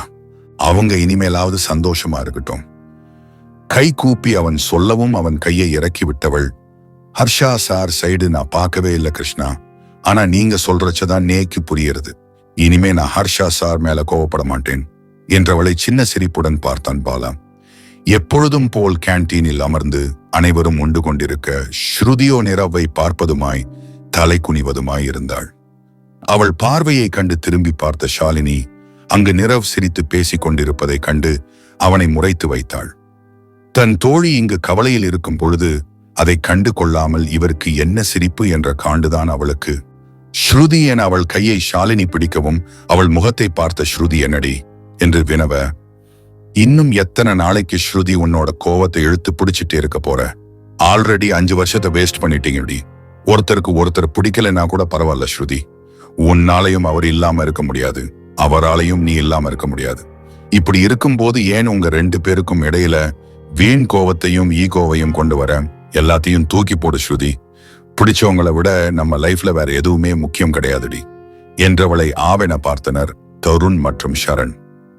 நிரவை ஒரு பார்வை பார்த்த ஸ்ருதி, எனக்கு அவன் மேல கோபம் எல்லாம் இல்ல ஷாலினி என்று விட்டு அமைதியாக உண்ணத் தொடங்க அவளையே சில வினாடிகள் பார்த்த ஷாலினி பின் உணவை நோக்கி கண்களை திருப்பிவிட தருணும் ஷரணும் ஒருவரை ஒருவர் பார்த்து கொண்டனர். சிறிது நேரம் கழித்து நிரவை திரும்பி பார்த்த ஷாலினி ஒரு முடிவுடன் எழுந்து அவனிடம் செல்ல ஸ்ருதியோ ஷாலினி என கத்தியிருந்தாள். அதை கொஞ்சமும் மதிக்காமல் அவனை நோக்கி நடக்கத் தொடங்கியவள், நிரவண்ணா நீங்க பண்றதெல்லாம் உங்களுக்கே நியாயமா இருக்கா என கேட்டிட திடீரென்று இப்படி வந்து கேட்டு நிற்பவளை புரியாமல் பார்த்து வைச்சான் நிரவ். என்ன கேட்கிற ஷாலினி? நான் என்ன பண்ணேன்? அங்க ஸ்ருதி உங்க மேல கோவமா இருக்கான்னு தெரிஞ்சோம் நீங்க இப்படி இவங்க கூட உட்கார்ந்து கடலை போட்டுட்டே இருக்கீங்க. அவளை சமாதானம் செய்யணும்னு உங்களுக்கு தோணலையா? அவள் உங்க கூட இருக்க வைக்கணும்னு உங்களுக்கு தோணலையா என்றதும் நிறவேட்டி ஸ்ருதியை பார்க்க அவளும் அவனை தான் பார்த்து கொண்டிருந்தாள். அவ பேச சொல்லி அனுப்பல, நானாதான் பேசுறேன். அவன் ஸ்ருதியை பார்ப்பதை கண்டு ஷாலினி சொல்லவும் அவளை பார்த்தவன், எனக்கு அது நல்லாவே தெரியும் ஷாலினி. உலகமே அழிஞ்சு போனாலும் உங்க ஃப்ரெண்ட் என்கிட்ட வந்து நிக்க மாட்டாங்க. அவங்களுக்கு அவங்களோட ஈகோவும் கோவமும் தான் முக்கியம். 5 வருஷத்துக்கு மேல ஆயிடுச்சு ஷாலினி. எவ்வளவோ மாறிடுச்சு. ஏன் ஸ்கூல்ல இருந்து அவ காலேஜுக்கே போயிட்டா. ஆனா அவளோட கோவம், ஈகோ, எண்ணம் எல்லாமே அப்படியே தான் இருக்கு. நானும் எவ்வளவுதாம்மா பொறுத்து போறது? நானும் மனுஷன்தான். நானும் அவளும் சண்டை போட்டு பேசாம இருக்கோன்னு நீ நினைச்சிட்டு இருக்கியா? இல்ல ஷாலினி, எங்களுக்குள்ள எந்த சண்டையும் இல்ல, என் கூட இருன்னு சொன்னேன். அடுத்த செகண்டே ஓடிட்டா. அதுக்கு மேல நான் என்ன பண்ண முடியும்? அதான் அப்படியே விட்டுட்டேன். அவளுக்கு நான் வேணும்னா அவளே வரட்டும்னு. நான் திமிரா எல்லாம் இல்ல ஷாலினி. கொஞ்ச நாள் போகட்டும். நான் சும்மா அவகிட்ட இதையே பேசிட்டே இருந்தா அவளுக்கு எரிச்சலாதான் இருக்கும். திரும்பவும் என்ன போயிடுன்னு சொல்லுவாங்க. எதுக்கு அதெல்லாம்னு தான் அமைதியா இருக்கேன். அவ எப்பவும் என் கண்ணம்மா தான். நான் அப்படியே எல்லாம் விட்டுட மாட்டேன். கடைசி வரியை ஸ்ருதியை பார்த்து கொண்டே அவன் சொல்ல காதில் கேட்டும் கேட்காதது போல் உணவையே பார்த்து கொண்டிருந்தாள் நம் ஸ்ருதி. நிரவின் நீண்ட விளக்கத்தை கேட்ட பிறகு அவன் மேலே எழுந்திருந்த கோபம் இல்லாமல் போயிருக்க சின்ன சிரிப்புடன் அவனை பார்த்தவள், நீங்க சேர்ந்து வாழணும்னு நான் ஆசைப்படுறேன் அண்ணா என கூறி சென்றுவிட, பள்ளியில் எந்த நட்பும் கிடைக்காமல் கல்லூரியில் ஸ்ருதிக்கு இப்படி ஒரு அழகிய நட்பு கிடைத்திருப்பதை எண்ணி மகிழ்ச்சி அடைந்தான் நிரவ். அப்பா கூட இருந்துட்டு நாளைக்கு போல வந்திருக்கலாம்ல. வேலையின் இடையில ஹர்ஷா கேட்கவும் அவனை பார்த்தவள், அப்பா ஓகேதான் ஹர்ஷா, ஒர்க்கும் பார்க்கணும்ல, நேத்தும் இல்ல, அதுக்கு முன்னாடி நாளும் வரல, அதான் இன்னைக்கு வந்தே ஆகணும்னு வந்துட்டேன். சரி. லேசாக அவன் தலையை ஆட்ட அவளும் அதற்கு மேல் எதுவும் பேசவில்லை. அவளிடம் பேசிக்கொண்டே இருக்க சொல்லி அவன் மனம் துடித்து கொண்டிருக்க உணர்ச்சிகளை சற்றும் வெளியே காட்டிக் கொள்ளாமல் அமைதியாய் நின்றிருந்தான் பையன். ஏதாவது கேட்கணுமா ஹர்ஷா? திடீரென்று அமைதி அடைந்தவனை நோக்கி மகா கேட்கவும் மெதுவாக அவன் தலையை ஆட்ட கேளு என்றாள் அவள். உன்னோட கம்பெனி பேர் எஸ் ஆர்கிடெக்சர்ஸ் தான் என்று அவள் தலையை ஆட்ட. ஆரவ், சாராவதான் அப்படி வச்சிருக்கியா? சின்ன சிரிப்புடன் அவன் கேட்கவும் அவனை நோக்கி திரும்பியவள், உனக்கு அப்படியா தோணுது என கேட்டு இருக்க அவனும் மெதுவாய் தலையை ஆட்டினான். அவங்க எல்லாம் இல்ல ஹர்ஷா, எங்க அப்பா பேர் அனந்த கிருஷ்ணன், அம்மா பேர் செல்வி, அதத்தான் வச்சேன். ஓ, நான் அப்படி நினைச்சிட்டேன். நெற்றியில லேசாய் தட்டி கொண்டான். ஆனா அதுவும் தான், அப்பா அம்மா பேர் அப்புறம் என் குழந்தைங்க பேர் எல்லாமே இந்த 2 வார்த்தைக்குள்ள அடங்கிருச்சு, அதான் வச்சுட்டேன். அப்ப ஸ்ருதி என்ன பாவம் பண்ணா? அவள் ஏன் சேர்த்துக்கல? ஹர்ஷா ஏ பி சிடி மறந்துட்டியா என்ன? ஸ்ருதி எஸ் தான். நக்கலாக அவள் கேட்கவும் கண்களை லேசாக விரித்தவன் மீண்டும் தன் தலையில் தட்டி கொண்டு, மூளை கொஞ்சம் வேலை செய்யல சாரி என்றிட நக்கல் சிரிப்புடனே தலையை ஆட்டினாள். மஹன்யா, சாராக்கு ஏன் சாரான்னு பேர் வச்சு? நீண்ட நாளாக கேட்க நினைத்து தயங்கி கொண்டிருந்ததை தயக்கம் துறந்து அவன் கேட்கவும் அவனிடமிருந்து கண்களை திருப்பியவள், எனக்கு சாராவை ரொம்ப பிடிக்கும் ஹர்ஷா, ரொம்ப நல்ல பொண்ணு. அவங்கள பத்தி டைரியில தான் தெரிஞ்சுக்கிட்டேன். இருந்தாலும் அவங்க என் மனசுல ஆழமா பதிஞ்சு போயிட்டாங்க. இன்னும் கொஞ்சம் முன்னாடி நான் அந்த வழியில போய் இருந்தா அன்னைக்கு சாராவை சேவ் பண்ணிருக்கலாமோன்னு என் மைண்ட்ல தோண ஆரம்பிச்சிடுச்சு என்றவளை வியந்து போய் ஹர்ஷா பார்க்க, அவங்க கூட இருக்கதான் எனக்கு கொடுத்து வைக்கல, அட்லீஸ்ட் என் குழந்தைக்காவது அவங்களோட நேம் இருக்கட்டும்னு தான் சாரான்னு பேர் வச்சேன். இன்னொரு ஜென்மம்னு ஒண்ணு இருந்தா சாரா உனக்கு இல்ல, எனக்கு தான் தங்கச்சியா பிறக்கணும். நான் அவள் என் கண்ணுக்குள்ள வச்சு பாத்துக்கணும். உள்ளம் உருக கூறியவளை கண்டு அவனுக்கு காதல் பெருகி போய் அவளையே கண்ணெடுக்காமல் பார்க்க, அவனிடமிருந்து எந்த பதிலும் வராததால் அவனை திரும்பி பார்த்தவள் ஹர்ஷாவின் பார்வையில் தடுமாறிதான் போனாள். ஒட்டுமொத்த காதலையும் இயக்கத்தையும் கண்ணில் காட்டுபவனை கண்டு அவளின் மனம் தாறுமாறாய் துடித்துக் கொண்டிருக்க, பார்வையை திருப்புமாறு மூளை அறிவுரை கொடுத்தும் திருப்பும் எண்ணமில்லாமல் அவனையே அவள் பார்க்க, பணியாள் ஒருவன் இடையில் வந்து அவர்களின் பார்வை பரிமாற்றத்திற்கு முற்றுப்புள்ளி வைத்தான். சார் என்றவனின் குரலில் திரும்பியவர்கள் அவனை கேள்வியாக பார்க்க, மஹன்யாவையும் ஹர்ஷாவையும் மாறி மாறி பார்த்தவன், சார் அங்க ஒருத்தன் பிரச்சனை பண்ணிட்டே இருக்கான், யாரு என்னன்னு தெரியல, மஹன்யா மேம் பேர் சொல்லிதான் கத்திட்டே இருக்கான், அதான் அவங்கள கூட்டிட்டு போக வந்தேன். ஒருவித தயக்கத்துடனே கூறியவனை இருவருமே புரியாமல் தான் பார்த்து வைத்தனர். யார் வந்து இருக்கிறது, என்ன ஏன் கூப்பிடுறாங்க தெரியல மேம், ஆனா நிறைய பேரோட வந்து வேலையே செய்ய விடாம ரகளை பண்ணிட்டே இருக்கிறான், வந்து என்னன்னு பாருங்க என்கவும் ஓட்டமும் நடையுமாக அவள் செல்ல ஏதோ பிரச்சனை என்று உணர்ந்த ஹர்ஷாவும் அவள் பின்னே ஓடினான். இவள் வரவும் கூடியிருந்த கூட்டம் விலகி இவளுக்கு வழியை விட ஒவ்வொரு அடியாக எடுத்து வைத்து அவனை நோக்கி சென்றவள் எதிரே நின்றிருந்தவனை கண்டு யாரென புரிந்து கொண்டாள். அவனும் ஆர்கிடெக்சர்ஸ் கம்பெனி வைத்திருப்பவன் தான். பெயர் அபிமன்யு. எல்லாரும் போய் வேலையை பாருங்க என்றவளின் சொல்லுக்கு கட்டுப்பட்டு அனைவரும் சென்றுவிட எதிரே இருந்தவனை வெற்று பார்வை பார்த்தவள், என்ன மிஸ்டர் அபிமன்யு, ஏன் இங்க வந்து பிரச்சனை பண்ணிட்டே இருக்கீங்க என்றாள் சற்று கடுமையாக. அவள் கேட்கவும் எள்ளலாக இதழ் வளைத்தவன், நீ என் லைன்ல ரொம்ப கிராஸ் பண்ணிட்டே இருக்க மஹன்யா, எனக்கு அது சுத்தமா பிடிக்கல. அந்த அபார்ட்மெண்ட் பிளான் என்னுடையதுதான் பெஸ்டா இருந்துச்சு, ஆனா அதை கண்டுக்காம அந்த ஆளு உன்னோட டிசைன்ஸ் எடுத்துக்கிட்டது என்ன ரொம்ப டிஸ்டர்ப் பண்ணிடுச்சு என்னும் போதே வந்து சேர்ந்து இருந்த ஹர்ஷா மஹன்யா அருகில் நிற்க அவனை திரும்பி ஒரு பார்வை பார்த்தாள். அவள், என்னாச்சு மஹன்யா, என்ன பிரச்சனை? எதிரே இருந்தவனை கண்களாலே எரித்து கொண்டு கேட்டான் ஹர்ஷா.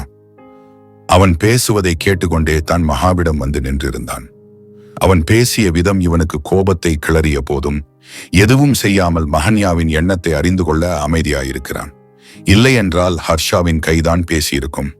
ஒண்ணும் இல்ல ஹர்ஷா, ஜஸ்ட் பொறாமையில தான் இங்க வந்து பொங்கிட்டே இருக்கிறான், நான் பேசிக்கிறேன், நீ டென்ஷன் ஆகாது என அவனை அடக்கியவள், இங்க பாருங்க மிஸ்டர் அபிமன்யு, பிசினஸ்னா ஏற்ற தாழ்வுகள் இருக்கதான் செய்யும், அதுக்காக இப்படி ஆளுங்களை கூட்டிட்டு வந்து பிரச்சனை பண்ணணும்னு நினைக்கிறது கொஞ்சம் கூட சரியில்லை. நீங்க ஒழுங்கா பண்ணி கொடுத்து இருந்தா ஏன் என் கிட்ட வர போறாங்க? என்ன மிரட்டி பார்க்கணும்னு நினைக்கிறத விட்டுட்டு எப்படி பிசினஸ் பண்ணணும்னு போய் கத்துட்டு வாங்க, கிளம்புங்க என கூறி அவள் திரும்ப ஏய் மஹன்யா என்று உருமினான் அபிமன்யு கோபத்தில். அதில் அலட்சியமாக கண்களை சுழற்றிவிட்டு அவனை நோக்கி திரும்பியவள் அவன் கையில் இருந்த கணனை கண்டு அதிர்ந்து போக, ஹர்ஷாவோ கோபத்தில் ஏய் என்று கத்தியிருந்தான். அபிமன்யு மகாவை நோக்கி துப்பாக்கியை உயர்த்தவும் அதிர்ந்து போன மகா எதுவும் பேசாமல் அவனை பார்க்க, ஹர்ஷாவோ மகாவை மறைத்துவிட்டு அவள் முன்னே நின்றான். தன்னை பாதுகாத்து முன்னே நிற்பவனை சிரிப்புடன் மஹன்யா பார்க்க, டோன்ட் ஒர்ரி மஹிமா, நான் பாத்துக்கிறேன் என்றான் ஆறுதலாய். ஹர்ஷா முன்னே நிற்கவும் கடுப்புடன் கண்களை சுழற்றிய அபிமன்யு, யாருடா நீ? சும்மா அவளுக்கு சொம்பு தூக்கிட்டு இருக்கிற, என்ன அவளை ட்ரை பண்றியா என்றவனை முறைத்து வைத்தவன் ஓங்கி அவன் கால் முட்டியில் உதைக்கவும் தடுமாறி அபிமன்யு விழுந்துவிட அவனின் அடியாட்களோ ஹர்ஷாவை அடிக்க ஓடி வந்தனர். அதில் அவர்களை அடிக்க ஹர்ஷா அடி எடுத்து வைக்க அவனை தடுத்த மஹன்யா நான் பாத்துக்கிறேன் என கூறி அவனுக்கு முன்னே சென்றாள். சேலை முந்தானையை எடுத்து சொருகியவளை புரியாமல் ஹர்ஷா பார்க்க அவளோ முதலில் வந்தவனின் கையை மடக்கி சுற்றி வளைத்து நடுமுதுகிலே உதைத்து கீழே தள்ளினாள். அதை கண்டு வாயை பிளந்த ஹர்ஷா அவளை ரசிக்கத் தொடங்க மகாவோ புழுதி பறக்க எதிரே வருபவர்களை அடித்து துவைத்து கொண்டிருந்தாள். கற்றுக்கொண்ட மொத்த வித்தையையும் அவள் இறக்கிக் கொண்டிருக்க ஹர்ஷாவோ கார் மேல் கையை வைத்து அவளையே பார்த்து கொண்டிருந்தான். சண்டை போடும் மும்முரத்தில் அபிமன்யுவை இருவரும் கவனிக்காமல் போய்விட முட்டியை தேய்த்து வலியை குறைத்தவன் எழுந்து நின்றான் துப்பாக்கியுடன். ட்ரம் போல் இருந்தவனின் வயிற்றிலே காலை தூக்கி உதைத்த மஹன்யா அவ்வளோ தானாடா, அதுக்குள்ள டயர்ட் ஆகிட்டீங்களா? என்ன மிஸ்டர் அபிமன்யு, இப்படி ஒரு மட்டமான ராடிங்களை கூட்டிட்டு வந்திருக்கீங்க? நக்கலாக கேட்டுக்கொண்டே திரும்பியவள் அவன் துப்பாக்கியுடன் இருப்பதை கண்டு மீண்டும் அதிர்ந்து போக அவள் பார்வை மாற்றத்தை உணர்ந்து திரும்பி பார்த்த ஹர்ஷா அலட்சியமாக விழிகளை சுழற்றினான். உனக்கு என்ன பிரச்சனை அபிமன்யு? பிசினஸ்னா போட்டிகள் இருக்கத்தான் செய்யும், அதுக்காக கொல்ல வந்துருவியா? உன்னோட தரத்தை உயர்த்திக்கணும்னா நீ ஹார்ட் ஒர்க் பண்ணணும், இப்ப போட்டு தள்ள பார்க்க கூடாது. நக்கலுடன் கடுமையாக மஹன்யா சொல்ல அதையெல்லாம் அவன் சிறிதும் மதிக்கலை. நான் நினைச்சதுதான் நடக்கணும், அப்படி இல்லைன்னா நடந்ததை அழிக்கணும். இதான் நான். அந்த அபார்ட்மெண்ட் ப்ராஜெக்ட் என்னோட ட்ரீம் ப்ராஜெக்ட். நான் அதுக்காக அவ்வளோ ஹார்ட் ஒர்க் பண்ணேன். ஆனா நீ ஈஸியா முடிச்சு கொடுத்துட்டு நல்ல பேர் வாங்கிட்ட, என்ன ஒர்த்லெஸ்ஸா ஃபீல் பண்ண வச்ச. நீ உயிரோடவே இருக்கக்கூடாது மஹன்யா. முதல்ல நீ சாவு, அப்புறம் அந்த டீலர் சாவான். ஆக்ரோஷமாக அவன் கத்தி கொண்டிருக்க மகாவோ ஹர்ஷாவை தான் பார்த்து கொண்டிருந்தாள். அபிமன்யு, நீ செய்யறது தப்பு. இந்த மாதிரி எல்லாம் செஞ்சுதான் ஜெயிக்கணும்னு அவசியம் இல்லை. இந்த டைம் இல்லைன்னா நெக்ஸ்ட் டைம்னு நினைச்சிட்டு விட்டுடு. இந்த மாதிரி கிறுக்குத்தனம் எல்லாம் பண்ணான். ஒற்றை விரல் நீட்டி மஹன்யா கூறவும் அலட்சியமாக அவளை பார்த்தவன் ட்ரிகரை அழுத்திவிட மகாவை தள்ளிவிட சென்ற ஹர்ஷாவின் தோள்பட்டையில் புல்லட் பாய்ந்தது. அதை கண்டு துடித்து போன மகா ஹர்ஷா என்று கத்திட அவள் கத்தியதில் வேலை செய்பவர்கள் அனைவரும் ஒன்று கூடிவிட்டனர். மஹிமா, உனக்கு ஒண்ணுமில்லதானே? வலியை மறந்து மஹன்யாவை அவன் ஆராயவும் அழுதே விட்டாள் அவள். ரத்தம் ஒரு புறம் கொட்டத் தொடங்க அதை கண்டு கைகள் இரண்டும் நடுங்கத் தொடங்கியது அவளுக்கு. வேலையாட்கள் அனைவரும் அபிமன்யுவை அடிக்கத் தொடங்க அவனோ அவர்களிடமிருந்து தப்பித்து காரில் ஏறி பறந்து விட்டான். ஹர்ஷா, வா ஹர்ஷா, ஹாஸ்பிடல் போலாம், வா ஹர்ஷா என மகா கதற அவனோ ஒண்ணுமில்ல மஹன்யா, கர்ச்சீப் இருந்தா குடு என்றான் வலியில் பல்லை கடித்துக் கொண்டு. கர்ச்சீப் இல்லாததால் சேலையை கிழித்தவள் என்ன செய்யணும் என்ன செய்யணும் சொல்லு என்று கத்தி கதற காயத்தில் அழுத்தி கட்டிவிடு என்றான் பேச முடியாமல். சரி என்றவள் கட்ட முயற்சிக்க அவளுக்கு இருந்த நடுக்கத்திலும் பயத்திலும் கைகள் ஒத்துழைக்கவில்லை. அதில் நொந்து போனவள் கதறி அழத் தொடங்க, ஏண்டி அழுற? அழாதடி, எனக்கு ஒண்ணுமல்ல, வா ஹாஸ்பிடல் போலாம் என அவன் எழுந்து நிற்க மகாவும் அவனுடன் எழுந்தாள். காரை எடுத்துட்டு வா மஹன்யா, சோர்வுடன் அவன் சொல்லவும் ஹான்ஹா என்றவள் காரை நோக்கி ஓட வேலையாட்கள் இவனிடம் நலம் விசாரித்தனர். எனக்கு ஒண்ணும் இல்ல, நீங்க வேலைய பாருங்க. தாடை இருக வலியை பொறுத்து கொண்டு அவன் சொல்லவும் மஹன்யா காரை முன்பு நிறுத்த வேலையாள் ஒருவன் கார் கதவை திறந்து விட்டான். முன் சீட்டில் ஏறி அமர்ந்தவன் சீட்டில் தலை சாய்த்து கொள்ள அவனையே அழுகையுடன் பார்த்த மஹன்யா வண்டியை எடுத்தாள். I am so sorry Harsha, அழுகையோடு அவள் சொல்லவும் வலியுடன் அவளை ஏறிட்டவன், ஏஹி, இதுல உன் தப்பு என்னடி இருக்கு? நீ முதல்ல கண்ணத்தோடை மஹிமா, அழாத, ஸ்ட்ராங்கா இரு. மூச்சு வாங்க பேசி அவனை கண்டு பயந்தவள், பேசாத ஹர்ஷா, உன்னால முடியலனா பேசாத, பிளீஸ் பேசாத, பிளீஸ் பிளீஸ் என்று அவள் கதறவும் மீண்டும் சீட்டில் தலையை சாய்த்தவன் வலி தாங்க முடியாமல் ஆ என்று கத்த மகாவிற்கு இதயம் கனத்து போனது. கடவுளே என முணுமுணுத்தவள் கண்ணீர் திரையிட்டு சாலையை மறைத்த போதிலும் காரை அடித்து ஓட்டி மருத்துவமனையில் நிறுத்த ஹர்ஷா வலியை தாங்கிக் கொள்ள முடியாமல் மயங்கியிருந்தான். ஹர்ஷா இறங்கு என்றவள் அவன் புறம் திரும்ப அவன் கண்களோ மூடி கிடந்தது. அதில் அதிர்ந்து போனவள் ஹர்ஷா ஹர்ஷா என்று கத்த அரை மயக்கத்தில் கண்களை திறக்க முடியாமல் திறந்தான் அவன். அதில் பெருமூச்சு விட்டவள் வேகமாக உள்ளே சென்று ஸ்ட்ரெச்சருடன் வந்தாள். ஹர்ஷாவை இறக்கி அதில் படுக்க வைத்தவர்கள் உள்ளே அழைத்து செல்ல அழுது கொண்டே பின்னே சென்றாள் மஹன்யா. குண்டடிப்பட்டு இருப்பதால் காவல்துறைக்கு தெரிவிக்க சொல்லி மருத்துவர் கூறிவிட, சார் நான் இன்ஃபார்ம் பண்ணிக்கிறேன், நீங்க ட்ரீட்மெண்ட் பாருங்க என்றாள் கண்ணீருடன். மேடம், அப்படியெல்லாம் பார்க்க முடியாது. புல்லட் பட்டி இருக்கு. அப்ப யாரோ கொலை பண்ண ட்ரை பண்ணிருக்காங்க. இது போலீஸ் கேஸ். ப்ளீஸ் இன்ஃபார்ம் பண்ணிட்டு சொல்லுங்க என்றிட அவளோ செய்வதறியாது நின்றாள். காவல்துறைக்கு தெரிவிப்பதற்குள் ஹர்ஷாவின் உடல்நிலை மோசமாகி விடுமோ என்று பயந்தே செத்து பிழைத்தாள். சார் ப்ளீஸ், நீங்க ட்ரீட்மெண்ட் ஸ்டார்ட் பண்ணிடுங்க, நான் இன்ஃபார்ம் பண்ணிடுறேன் என சொல்லியதையே சொல்லிக் கொண்டிருப்பவளை சலிப்புடன் பார்த்தவள், madam please try to understand என்று எடுத்துரைக்க வர மஹிமா என்றிருந்தான் ஹர்ஷா. அதில் அவன் புறம் திரும்பியவள், ஹர்ஷா உனக்கு ஒண்ணுமில்ல, ஹர்ஷா உனக்கு ஒண்ணுமில்ல, நான் இருக்கேன், கண்டிப்பா உன்னை சேவ் பண்ணிடுவேன், நீ தைரியமா இரு என்று ஆறுதல் சொல்ல அவனோ அவ்வளவு வலியிலும் மெலிதாக புன்னகைத்தான். அவனுக்காக அவள் துடிப்பதைக் கண்டு சாஹில், சாஹிலுக்கு கூப்பிடு என பல்லை கடித்து கொண்டு அவன் சொல்லவும் ஹான் என்றவள் அவனின் போனை எடுத்து சாஹில் எண்ணுக்கு அழைத்தாள். சொல்லு மச்சான், நீ எல்லாம் எனக்கு கூப்பிட மாட்டியே. எடுத்ததும் சாஹில் பேச மகாவோ அண்ணா அண்ணா என கதறத் தொடங்கிவிட்டாள்.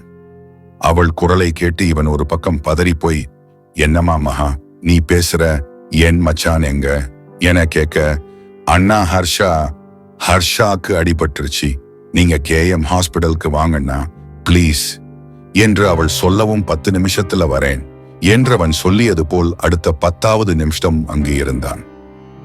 என்னாச்சு மகா என்னவ என கேட்டபடி உள்ளே வந்தவன் அங்கு ஹர்ஷா மயங்கி இருப்பதையும் அவன் தோளில் இருந்த காயத்தையும் கண்டு நடந்ததை புரிந்து கொண்டவன் தன் வேலையை செய்ய ஹர்ஷா அனுமதிக்கப்பட்டான்.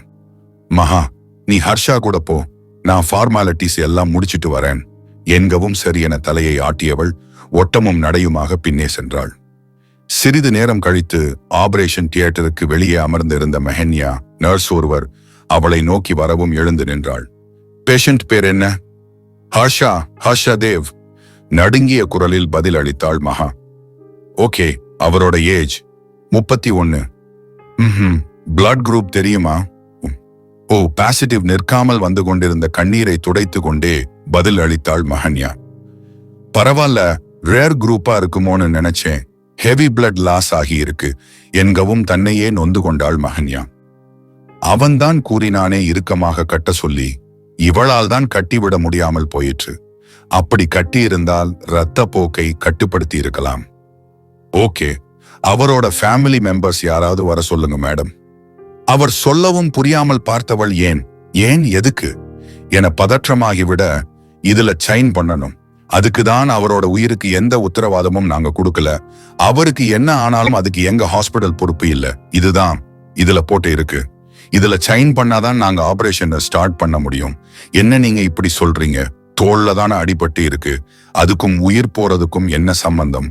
பயத்துல அவள் கத்தவும் அவளை பொறுமையாக பார்த்த தாதி, அவருக்கு நிறைய ரத்தம் போயிடுச்சு மேம், அப்புறம் புல்லட் ஆழமா இறங்கி இருக்கு, உயிர் போக வாய்ப்பு இருக்கு, நீங்க அவரோட ஃபேமிலி மெம்பர்ஸ் வர சொல்லுங்க, இது உங்களை சைன் பண்ணாதான் அவருக்கு ட்ரீட்மெண்ட் ஸ்டார்ட் பண்ணுவோம். நானே சைன் பண்றேன், கொடுங்க. கையை அவள் நீட்டவும் அவளை கேள்வியாக பார்த்த தாதி, நீங்க அவருக்கு என்ன வேணும் என கேட்க ஓரிரு நொடிகள் யோசித்தவள் பின்பு அவரை பார்த்து, நான் அவரோட வைஃப், ஐம் மஹன்யா ஹர்ஷதேவ் என்றாள். ஹர்ஷாவின் மனைவி என தன்னை கூறிக்கொண்ட மஹன்யா அந்த பேப்பரில் கையெழுத்திட்டு சீக்கிரமா ட்ரீட்மெண்ட் ஸ்டார்ட் பண்ணுங்க என்றிட தாதியும் தலையை ஆட்டிவிட்டு சென்றார். இதை ஓரமாக நின்று பார்த்த சாஹிலின் இதழில் அழகான புன்னகை. என் மச்சான் சாவ கிடந்தாதான் காதல் உரிமை எல்லாம் வெளியே வரும் போல் இருக்கே என முணுமுணுத்தவன் ஆவாவும் மகாவை நோக்கி சென்றான். சேரில் சோர்வாக அமர்ந்து இருந்தவளின் கண்கள் கண்ணீரில் ஊறி போயிருக்க மகா என்று அழைத்தான் சாஹில். அதுல கண்கள் உயர்த்தி பார்த்தவள், என்னாலதான் சாஹில் அண்ணா அவனுக்கு இப்படி ஆகிடுச்சு, அந்த அபிமன்யு என்னதான் சுட்டான், என்ன தள்ளி விட வந்தா ஹர்ஷாவுக்கு இப்படி ஆகிடுச்சு, எனக்கு ரொம்ப கஷ்டமா இருக்கும்னா, கையும் ஓடல காலும் ஓடல, என்ன செய்யறதுன்னு எனக்கு சுத்தமா புரியல, நானாவே இல்லைன்னா ரொம்ப பயந்துட்டேன், என் வாழ்க்கை மொத்தமும் ஹாஸ்பிடல்லையே கெஞ்சி அழுது போயிடும் போல இருக்கு. விரக்தியாக அவள் பேசிக் கொண்டிருக்கவும் அவள் அருகே சற்று இடைவெளி விட்டு அமர்ந்தவன், உன் அப்பாக்காக அழுத சரி, ஹர்ஷாக்காக ஏன் மகா அழுற, அவனுக்கு என்ன ஆனா உனக்கு என்ன, அவன் மேல உனக்கு என்ன அக்கறை? அவளை பார்க்காமல் அவன் கேட்கவும் அழுகையை நிறுத்தி அவனை திரும்பி மகா பார்க்க, குற்ற உணர்ச்சியில் அழுறேன்னு மட்டும் பொய் சொல்லாத மகா, இந்த குற்ற உணர்ச்சியில யாரும் இந்த அளவுக்கு அழமாட்டாங்க. என்னமோ உன் உயிரே போன மாதிரி இப்படி அழுற. உனக்கு இப்படி ஆகி இருந்தா ஹர்ஷா மச்சான் அழுவான். ஏன்னா அவன் உன்னை உயிருக்கு உயிரா நேசிக்கிறான். நீ அவனை வெறுக்கிற. உனக்கு அவனை பிடிக்காது. நீ ஏன் மகா அவனுக்காக அழுற? நீயும் அவனை விரும்புறியா என்ன என்ற கேள்வியோடு நிறுத்தியவன் அவள் முகத்தை ஏறிட அவளும் அவனை தான் பார்த்து கொண்டிருந்தாள். சொல்லு மகா, டு யூ லவ் ஹிம்? அழுத்தமாக அவன் கேட்கவும் தரையை நோக்கி கண்களை திருப்பியவள், என்னாலதான் அண்ணா அவனுக்கு அடிபட்டு இருக்கு, அதுக்குதான் அழுறேன் எங்கவும் லேசாக சிரித்தவன், உன்னையே ஏமாத்திக்க ட்ரை பண்ணாத மகா, நீ அவன் லவ் பண்ற, நான் அதை உன் கண்ணுல பாக்குறேன் என்றதும் கேள்வியாய் அவன் முகத்தை மகா பார்க்க, இப்ப கூட உன் கண்ணுல அவ்வளோ காதல் தெரியுது மகா. உனக்கு இன்னொரு விஷயம் சொல்லட்டுமா? இது நம்புற மாதிரி இருக்காதுதான், ஆனா எனக்கு தோணுச்சு. என்னன்னா, ஹர்ஷா வீட்ல நீ இருந்தல, அவன் கூட கைய கட் பண்ணிக்கிட்டானே, நான் பிரியாணி கொடுக்க வீட்டுக்கு வந்து இருந்தேன், ஞாபகம் இருக்கா? என்று அவள் தலையை ஆட்ட, அப்போவே உன் கண்ணுல நான் அவன் மேல இருந்த காதலை பார்த்தேன் மகா. அண்ணா சும்மா ஏதாவது சொல்லாதீங்க, நான் எப்படி இவனை லவ் பண்ண முடியும்? என் வாழ்க்கையில நான் வெறுக்கிற ஒரே ஆள்னா அது இவன் தான். நீங்க ஏதோ தப்பா புரிஞ்சுக்கிட்டு இருக்கீங்க. இல்ல மகா, நான் போலீஸ்காரன், எனக்கு ஆளுங்களை எடை போட தெரியாதா என்ன? அவங்க கண்ணை வச்சே சொல்லிடுவேன் மகா, அவங்க மனசுல என்ன இருக்குன்னு. சரி விடு, இத பத்தி பேசுறது உனக்கு பிடிக்கலைன்னு நினைக்கிறேன். பேச வேண்டாம் என்று அவன் அமைதியாகி விட மகாவும் அதற்கு மேல் எதையும் பேசாமல் ஆழமாக எதையோ யோசித்துக் கொண்டிருந்தாள். டேய் சாஹில், என்னாச்சுடா என கத்திக்கொண்டே பாலா வர அவனிடம் நடந்ததை விளக்கி அமர வைத்தவன் நிரவிற்கு அழைத்து விஷயத்தை சொல்ல பதறி போய் மருத்துவமனையில் இருந்து கிளம்பியிருந்தான் அவன். நிரவ் வரவும் அவன் கையை பிடித்து கொண்ட மகன்யா உடைந்து அழ அவளை அணைத்து ஆறுதல் படுத்தினான் நிரவ். மகா, ஒண்ணும் இல்லடா, நீ அழாத, தோல்லதான் புல்லட் இருக்கு, அதெல்லாம் செத்துற மாட்டான் என்கவும் இருந்தாள் மகா. அவள் பதறியதை நிரவும் பாலாவும் வாயை பிளந்து பார்க்க, சாஹிலோ எல்லாம் எனக்கு தெரியும் என்ற ரீதியில் அமர்ந்திருந்தான் குறும்புன்னகையுடன். ஏன் இப்படி பேசுறீங்க? அவனுக்கு எதுவும் ஆகாது நிரவண்ணா, நானே பயந்து போய் இருக்கேன், நீங்களே இப்படி பேசினா எப்படின்னா என கேட்டு இன்னும் மகன்யா அழ, ஐயோ மகா, நான் உன்னை சமாதானப்படுத்ததான் அப்படி பேசினேன், அவனுக்கு ஒன்னும் ஆகாதுடா, நீ அழாத பிளீஸ்மா. அவள் தலையை தடவி கொடுத்து நிரவ் சொல்லவும் மெதுவாக தலை அசைத்தவள் கையில் இருந்த பிரேஸ்லெட்டை தடவினாள். 1 மணி நேரம் கடந்த பின்னர் கிளவுஸை கழற்றியபடி மருத்துவர் வெளியே வர மகாவை தவிர 3 ஆண்களும் அவரை நோக்கி சென்றனர். பதற்றத்திலும் நடுக்கத்திலும் எழாமல் அழுது கொண்டிருந்த மகா தரையையே பயத்துடன் வெறித்து கொண்டிருந்தாள். ரொம்ப கிரிட்டிக்கலான ஸ்டேஜில் தான் இருந்தாரு. எங்களுக்கே கொஞ்சம் பயமா தான் இருந்துச்சு. புல்லட் ரிமூவ் பண்ணும்போது, but he is very brave. இனிமே எந்த பிரச்சனையும் இல்ல, கையை மட்டும் 2 மாசத்துக்கு அசைக்க வேண்டாம், ரைட் ஷோல்டர்ல அடிபட்டு இருக்கு, சோ சாப்பாடு நீங்களே ஊட்டி விட்டுருங்க, அவரை ஸ்ட்ரெயின் பண்ணிக்க விடாதீங்க என்கவும் பெருமூச்சு விட்ட மகன்யா மௌனமாக கண்ணீர் சிந்தினாள் கடவுளுக்கு நன்றி உரைத்தபடி. டாக்டர், நான் என் ஹாஸ்பிடல்ல வச்சு பாத்துக்கிறேன், டிஸ்சார்ஜ் பண்ணிக்கலாமா? நீங்களும் டாக்டரா? நிரவை கை காட்டி அவர் கேட்கவும் ஆம் என தலையை ஆட்டியவன் டிஸ்சார்ஜ் பண்ணிக்கலாமா என வினவ சுயர் என்றவர் கிளம்பிவிட்டார். யோஃப் மச்சான், ஏன்யா உன் ஹாஸ்பிடலுக்கு போலாம்னு சொல்ற? சாஹில் கேட்க, அவனை கூடவே இருந்து பாத்துக்கணும்லடா. என் ஹாஸ்பிடல்ல அவன் இருந்தா வேலையும் பார்ப்பேன், இவனையும் பார்ப்பேன், இங்க இருந்தா என்ன பண்ண முடியும், அதான் சொன்னேன். உனக்கு கூட அறிவு எல்லாம் இருக்கு பாரேன். அங்க லாய்த்து கூறியவனை முறைத்து வைத்தவன் மகாவை நோக்கி திரும்ப அழுது கொண்டிருந்தாள் பெண்ணவள். அதுல அவளை நோக்கியவன், மகா போதும்டா, அவனுக்கு தான் ஒண்ணுமில்லன்னு சொல்லிட்டாங்களே, இன்னும் ஏன் அழுற? நீ எவ்வளோ பெரிய பிசினஸ் உமன், இப்படி குழந்தை மாதிரி அழுதுட்டு இருந்தா எப்படி சொல்லு? பிசினஸ் உமனா இருந்தா அழக்கூடாதா என்ன? ஹர்ஷான்னா அவனுக்கு போய் இப்படி என்றவள் இன்னும் அழுதால் சரி ஆகிவிடுவாள் என அவளை அழவிட்டு விட்டனர். இன்னும் 2 மணி நேரம் கடந்த பின்பு ஹர்ஷாவை நார்மல் வார்டுக்கு மாற்றியவர்கள் அவன் கண் விழித்து விட்டதாக கூற மகாவை தான் மூவரும் திரும்பி பார்த்தனர். மகாவா மகா, சாஹில் அழைக்கவும் தலையை இருபுறம் ஆட்டியவள் முகத்தை கையால் மூடிக்கொள்ள, அவ வருவா, நாம முதல்ல பார்க்கலாம் வாங்க என கூறி சாஹில் பாலாவை அழைத்துக் கொண்டு உள்ளே சென்றான். நிரவ் மச்சான் என மூவரும் கூவவும் கண்களை மெதுவாக திறந்த ஹர்ஷா, ஏண்டா இப்படி கத்துறீங்க என எரிந்து விழ அசட்டு சிரிப்பு மூவரிடம். எப்படிடா இருக்கு, பெயின் இருக்கா? அவன் கையை பரிசோதித்து நிரவ் கேட்கவும், வலி இருக்கு மச்சான், ரொம்ப வலிக்குது. முகம் சுணங்கினான் வலியில. புல்லட் பாஞ்சோம், நீ அழவே இல்லையாமே. குத்தலாக சாஹில் சொல்லவும் மஹி பயந்துருவான்னு பொறுத்துக்கிட்டேன். அவ மட்டும் இல்லனா கதறி அழுது இருப்பேன். என்ன வலிப்பா, நல்ல வேலை நான் நடுவுல போனேன். இந்த அடி மஹிக்கு பட்டிருந்தா வலியில எவ்வளோ துடிச்சு போயிருப்பா. பெருமூச்சுடன் ஹர்ஷா சொல்லவும் ஆமோதித்து தலையை ஆட்டினர் மூவரும். சரியான அழுகடா, அவ சமாதானமே பண்ண முடியல, அழுதுட்டே இருக்கிறா என்கவும் லேசாக புன்னகைத்தவன். கார் கூட அழுதுட்டே ஓட்டுனா. இதோட சேர்ந்து ஆக்சிடென்ட்டும் ஆகிடுமோன்னு ஒரு பக்கம் பயமா இருந்துச்சு தெரியுமா. எவ்வளோ தைரியமான பொண்ணு, எனக்காக எல்லாம் அழுதாடா. நான் கைய வெட்டிக்கிட்ட அப்போ அவ முகத்துல எந்த உணர்வும் இல்லல்ல. அத நினைச்சு எத்தனை நாள் ஃபீல் பண்ணிருக்கேன் தெரியுமா. இப்போ அவ அப்பாக்கு ஹார்ட் அட்டாக் வந்த அப்போ கூட ரொம்ப அழுதா. எனக்கு ஏதாவது ஆனா இந்த மாதிரி எல்லாம் அழமாட்டாளான்னு நினைச்சு ரொம்ப கவலைப்பட்டேன். ஆனா அது இன்னைக்கு நடந்துருச்சு.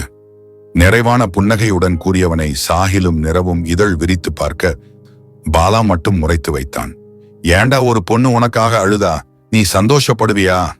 கடுப்பாக பாலா கேட்கவும் அவனை பார்த்த ஹர்ஷா, உனக்கு இது புரியாது மச்சான். நமக்கு ஒண்ணு ஆயிடுச்சுன்னு நமக்கு பிடிச்சவங்க அழுறது எல்லாம் வேற மாதிரி ஃபீல். உனக்கு நடந்தாதான் புரியும். சரி மஹி எங்க, வீட்டுக்கு போயிட்டாளா? வாசலை பார்த்து அவன் கேட்கவும் கிண்டலாக சிரித்த நிறவ், என்னது வீட்டுக்கு போயிட்டாளா? அவ எல்லாம் நீ கண்ணு முழிக்கிற வரைக்கும் உட்கார்ந்த இடத்தை விட்டு எழுந்து இருக்க மாட்டாடா. வெளியேதான் இருக்கா, வர சொல்றேன் என்றவன் பாலா சஹிலை வெளியே வரும்படி கண்ணை காட்டிவிட்டு வெளியேற அவர்களும் உடன் சென்றனர். மகா, ஹர்ஷா உன்னை பார்க்கணும்னு வர சொல்றான் என்கவும் முகத்தில் இருந்து கையை எடுத்தவள் நிமிர்ந்து நிறவை பார்க்க போ என்றான் தலையை ஆட்டி. தயக்கத்துடன் எழுந்தவள் கண்ணீரை அழுந்த துடைத்து கொண்டு மெதுவாக அடியெடுத்து வைக்க மூவரும் அவளையே பார்த்தனர். நடுங்கும் கரங்களால் கதவை திறந்தவள் ஹர்ஷாவை அங்கிருந்தே பார்க்க கதவு திறந்த சத்தத்தில் கதவை நோக்கி திரும்பியவன் மகாவை கண்டு வரும்படி கண்ணை அசைக்க அசையாத கால்களை கடினப்பட்டு எடுத்து வைத்தவள் அவன் அருகே சென்றாள். அருகே அவனை பார்த்ததும் மீண்டும் அழுகை பொங்கி கொண்டு வர அழவே கூடாது என்று அழுத்தமாக இருந்தவள் சோர்ந்து இருந்தவனின் விழிகளையும் வலியில் சுணங்கி இருந்த அவன் முகத்தையும் தோளில் இருந்த கட்டையும் கண்டு உடைந்து அழுதுவிட பதறிப்போய் அவளை பார்த்தான் ஹர்ஷா.